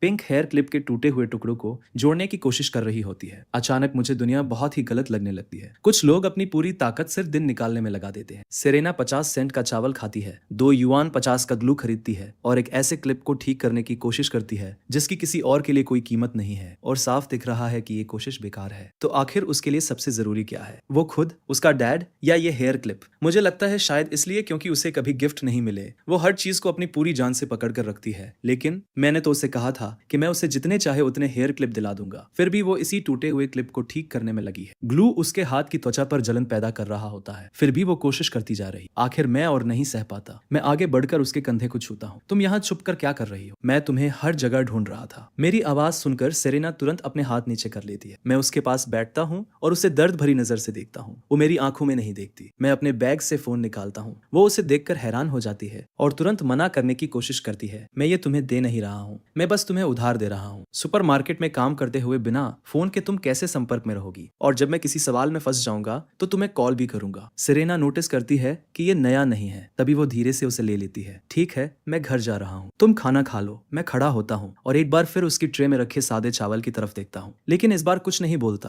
क्योंकि इससे कुछ बदलने वाला नहीं है। वो जिद्दी लड़की वैसे भी नहीं मानेगी। दोपहर में मैं एग्जाम रूम में जाता हूँ और मैथ्स रिवाइज करने लगता हूँ। तभी अचानक मेरे दिमाग में एक ख्याल आता है। मैं सिर झुकाए बैठी सेरेना की तरफ मुड़ता हूँ और कहता हूँ, मैं 1 हूँ, तुम 0 हो। सेरेना ऊपर देखती है, उसकी चमकती आंखें चौड़ी हो जाती है और वो अपने सीने पर हाथ रखकर धीरे से पूछती है, इसका मतलब क्या है? तुम्हारे बिना बाकी सब कुछ बेकार है। सेरेना एक पल के लिए जम जाती है, फिर उसका चेहरा तुरंत लाल हो जाता है। वो जल्दी से सिर झुका लेती है, पेन उठाती है और स्क्रैच पेपर पर लिखने लगती है जैसे बहुत बिजी हो। दोपहर का एग्जाम खत्म होते ही मैं तुरंत सेरेना की तरफ मुड़ता हूँ। जल्दी मुझे अपना पेपर दिखाओ। वो बिना कुछ कहे मुझे दे देती है। मैं खुशी से चिल्ला उठता हूँ, हाँ, मैंने सच में बहुत सारे सही किए हैं। ऐसा लगता है जैसे मैं अपनी सबसे बड़ी जीत पूरी दुनिया को बता रहा हूँ। दोनों जिंदगियों के इतने सालों में मैंने कभी ऐसा एहसास नहीं किया था। जिस दिन मंथली एग्जाम के रिजल्ट आते हैं, पूरा सीनियर ईयर पहले तो पूरी तरह शांत हो जाता है, फिर अचानक और भी ज्यादा शोर मचने लगता है। ऑनर बोर्ड पर टॉप की जगह जो हमेशा सेरेना के नाम रही थी, पहली बार बदल जाती है। अब सबसे ऊपर जो नाम लिखा है वो साफ साफ मेरा है, लियोन। मैं ऑनर बोर्ड के सामने खड़ा होता हूँ और अपने नीचे लिखा हुआ वो जाना पहचाना नाम देखता हूँ, जो मेरे दिल में हल्का दर्द पैदा करता है। लेकिन मुझे कोई खुशी नहीं होती, बस एक भारी शांत एहसास होता है जैसे मैंने आखिरकार अपनी जिम्मेदारी पूरी कर दी हो। मैं मुड़ता हूँ और भीड़ के किनारे उस जानी पहचानी शख्सियत को देखता हूँ। सेरेना भी ऑनर बोर्ड को देख रही होती है और उसके चेहरे पर जरा भी निराशा नहीं होती, बल्कि एक हल्की शांत मुस्कान होती है, जैसे कोई बोझ उतर गया हो। वो मेरी नजर महसूस करती है और मेरी तरफ देखती है। उसकी आंखें साफ और स्थिर होती है। वो मुझे हल्का सा सिर हिलाकर जवाब देती है, मुझसे बेहतर कोई नहीं जानता कि इस फर्स्ट प्लेस के पीछे क्या है। वो सारे घंटे जो सेरेना खुद के लिए पढ़ सकती थी, वो रातें जो उसने सुपरमार्केट में काम करते हुए बिताई, हर वीकेंड मेरे लिए बनाए गए नोट्स और मेरी हर अजीब डिमांड को उसने चुपचाप सहा। उसने अपना परफेक्ट फर्स्ट प्लेस छोड़ दिया ताकि मैं अपनी जिंदगी का पहला बदलाव देख सकूं। स्कूल के बाद मैं सेरेना को किसी सेलिब्रेशन में खींचने की कोशिश नहीं करता। मैं बस अपनी साइकिल उसके साथ धीरे धीरे ओसमैन्स लेन की तरफ ले जाता हूँ। डूबता हुआ सूरज हमारी लंबी परछाइयां पीछे खींच रहा होता है। हे सेरेना, मेरे डैड कह रहे थे कि नहीं, वो ये कहना चाहते थे कि हम दोनों ने एग्जाम में अच्छा किया है तो वो तुम्हें डिनर पर बुलाना चाहते हैं। मैं जानबूझकर रैंक का जिक्र नहीं करता क्योंकि मैं उस पर दबाव नहीं डालना चाहता। सेरेना के कदम थोड़ा धीमे हो जाते हैं। उसकी उंगलियां बैग के स्ट्रैप को पकड़कर हल्के से मरोड़ने लगती है। वो पिंक बैग जो मैंने उसे दिया था। मुझे घर जाना है और अपने डैड के लिए खाना बनाना है। अपने डैड को भी साथ ले आओ। आज स्टोर में फ्रेश पोर्क रिब्स आए हैं और मेरे डैड अपनी कुकिंग दिखाना चाहते हैं। अब तुम अपने बॉस को मना नहीं कर सकती है ना? और जितने ज्यादा लोग उतना अच्छा। सेरेना ऊपर देखती है, उसकी आंखें हल्की लाल होती है। उसे पता है कि ये सिर्फ डिनर नहीं है, ये मैं और मेरा परिवार है जो अपनी थोड़ी अजीब लेकिन सच्ची गर्मजोशी से उसे और उसकी टूटी हुई दुनिया को अपनी दुनिया में शामिल करना चाहते हैं। वो मना करना चाहती है, लेकिन मेरी आंखों में छुपी जिद और उम्मीद देखकर वो ना नहीं कह पाती। आखिर मैं वो बस धीरे से हाँ कह देती है। उसकी वो छोटी सी आवाज मेरे दिल को ऐसे छू जाती है जैसे कोई हल्का सा पंख। मैं जोर से मुस्कुरा देता हूँ और शाम की धूप में वो मुस्कान और भी चमकती है। मंथली एग्जाम के बाद उन लड़कियों को स्कूल से सख्त सजा मिलती है। अपने पेरेंट्स के सामने वो सेरेना से माफी मांगती है। सेरेना पूरे समय शांत रहती है, सिर्फ तब जब आसपास कोई नहीं होता। वो धीरे से मुझसे कहती है थैंक यू। उसे पता है कि ये सब वो साफ आसमान है जो मैंने चुपचाप उसके लिए तैयार किया है। समय तेजी से बीतता है। कॉलेज एंट्रेंस एग्जाम आखिरकार आ ही जाता है, घबराहट और उम्मीद के साथ। एग्जाम रूम में मेरा पेन पूरे कॉन्फिडेंस के साथ चल रहा होता है। सेरेना का चेहरा पूरी तरह फोकस्ड होता है। हम दोनों अपने अपने फ्यूचर के लिए और एक दूसरे के लिए अपनी पूरी ताकत लगा देते हैं। रिजल्ट वाले दिन कोई सरप्राइज नहीं होता। मेरा और सेरेना का नाम एक ही टॉप यूनिवर्सिटी की लिस्ट में साथ साथ होता है। मैंने अपना वादा निभा दिया। एक पूरी ताकत से लड़ी गई लड़ाई में मैंने हमारे बीच का फासला खत्म कर दिया। ग्रेजुएशन पार्टी के दिन सेरेना एक सिंपल सफेद ड्रेस पहनती है और सबको हैरान कर देती है। वो अब वो लड़की नहीं रही जो डरकर कोनों में सिमट जाती थी। मेरी जिद्दी और ओवर प्रोटेक्टिव देखभाल के कारण उसकी आंखों के पीछे की परछाइयां धीरे धीरे गायब हो गई है और उनकी जगह एक चमक और कॉन्फिडेंस ने ले ली है। पार्टी में क्लोए हमें कोने में धीरे धीरे बात करते हुए देखती है। उसके दिल में भावनाएं उलझी हुई होती है। आखिर में वो बस एक सांस लेती है, अपना ड्रिंक खत्म करती है और सब छोड़ देती है पार्टी के बीच में। मैं अचानक सेरेना का हाथ पकड़ता हूँ और उसे बाहर ले जाता हूँ। हम स्कूल बिल्डिंग की छत पर भागते हैं। गर्मी की रात की हवा सारी गर्मी को दूर कर देती है। आसमान तारों से भरा होता है। मैं उसकी तरफ देखता हूँ। मेरी आवाज पहले से ज्यादा सीरियस होती है। सेरेना, तुम्हें याद है तुमने अपने बर्थडे पर क्या विश मांगी थी? सेरेना सिर हिलाती है। उस रात उसने एक खामोश विश मांगी थी कि पूरी जिंदगी लियोन उसके साथ रहे। मैं धीरे से सांस लेता हूँ और उसकी आंखों में देखता हूँ। अब मैं तुम्हें अपनी विश बता सकता हूँ। मेरी विश ये थी कि मैं सेरेना के हर बर्थडे पर उसके साथ रहूं, उसके हर आंसू खुशी के हों और उसके फ्यूचर का हर कदम मेरे साथ हो। मैं अपनी जेब से एक बॉक्स निकालता हूँ और उसे खोलता हूँ। उसके अंदर एक नया हेयर क्लिप सेट होता है जिसमें छोटे छोटे चमकते डायमंड लगे होते हैं जो तारों की रोशनी में चमक रहे होते हैं। ये उस क्लिप के लिए है जो टूट गई थी, लेकिन इस बार कोई IOU नोट नहीं है। इस बार मैं अपनी पूरी जिंदगी दे रहा हूँ सिर्फ तुम्हारी रक्षा करने का हक पाने के लिए। सेरेना, क्या तुम मेरी वाइफ बनोगी? ये सुनते ही सेरेना की आंखों में आंसू आ जाते हैं, लेकिन इस बार वो दुख के नहीं होते, वो खुशी और गर्माहट से भरे होते हैं। वो कुछ नहीं बोलती, बस पूरी मजबूती से सिर हिलाती है और आगे बढ़ती है। वो उन बाहों में चली जाती है जिन पर उसने अपनी पूरी यूथ में भरोसा किया था और जिनकी उसे हमेशा जरूरत थी। मैं उसे ऐसे पकड़ता हूँ जैसे पूरी दुनिया को थाम लिया हो, कुछ ऐसा जो मैंने खोया था और फिर से पा लिया। मैं उसके कान के पास झुककर धीरे से कहता हूँ, डरना मत, अब से मैं हूँ। रात के आसमान के नीचे दो दिल एक दूसरे के करीब होते हैं। हम दोनों जानते हैं कि जिंदगी के तूफान पूरी तरह कभी खत्म नहीं होंगे, लेकिन अब से हम एक दूसरे के लिए सहारा और रोशनी बनेंगे और हर आने वाले मौसम को साथ साथ पार करेंगे। और यही थी हमारी आज की कहानी, जहां एक लड़का जिसने खुद को कभी सीरियसली नहीं लिया, वही लड़का अपनी पूरी लाइफ बदल देता है, सिर्फ इसलिए क्योंकि इस बार उसके पास खोने के लिए कोई था। और दूसरी तरफ एक लड़की जो हमेशा चुपचाप सब सहती रही, लेकिन सही इंसान मिलने पर उसकी पूरी दुनिया ही बदल गई। तो अगर तुम्हें भी कभी लगे कि तुम लेट हो या तुमसे नहीं होगा, तो बस याद रखना, एक सही वजह है, एक सही इंसान, और तुम्हारी पूरी कहानी पलट सकती है।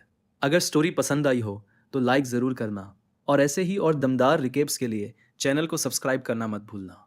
मिलते हैं अगली वीडियो में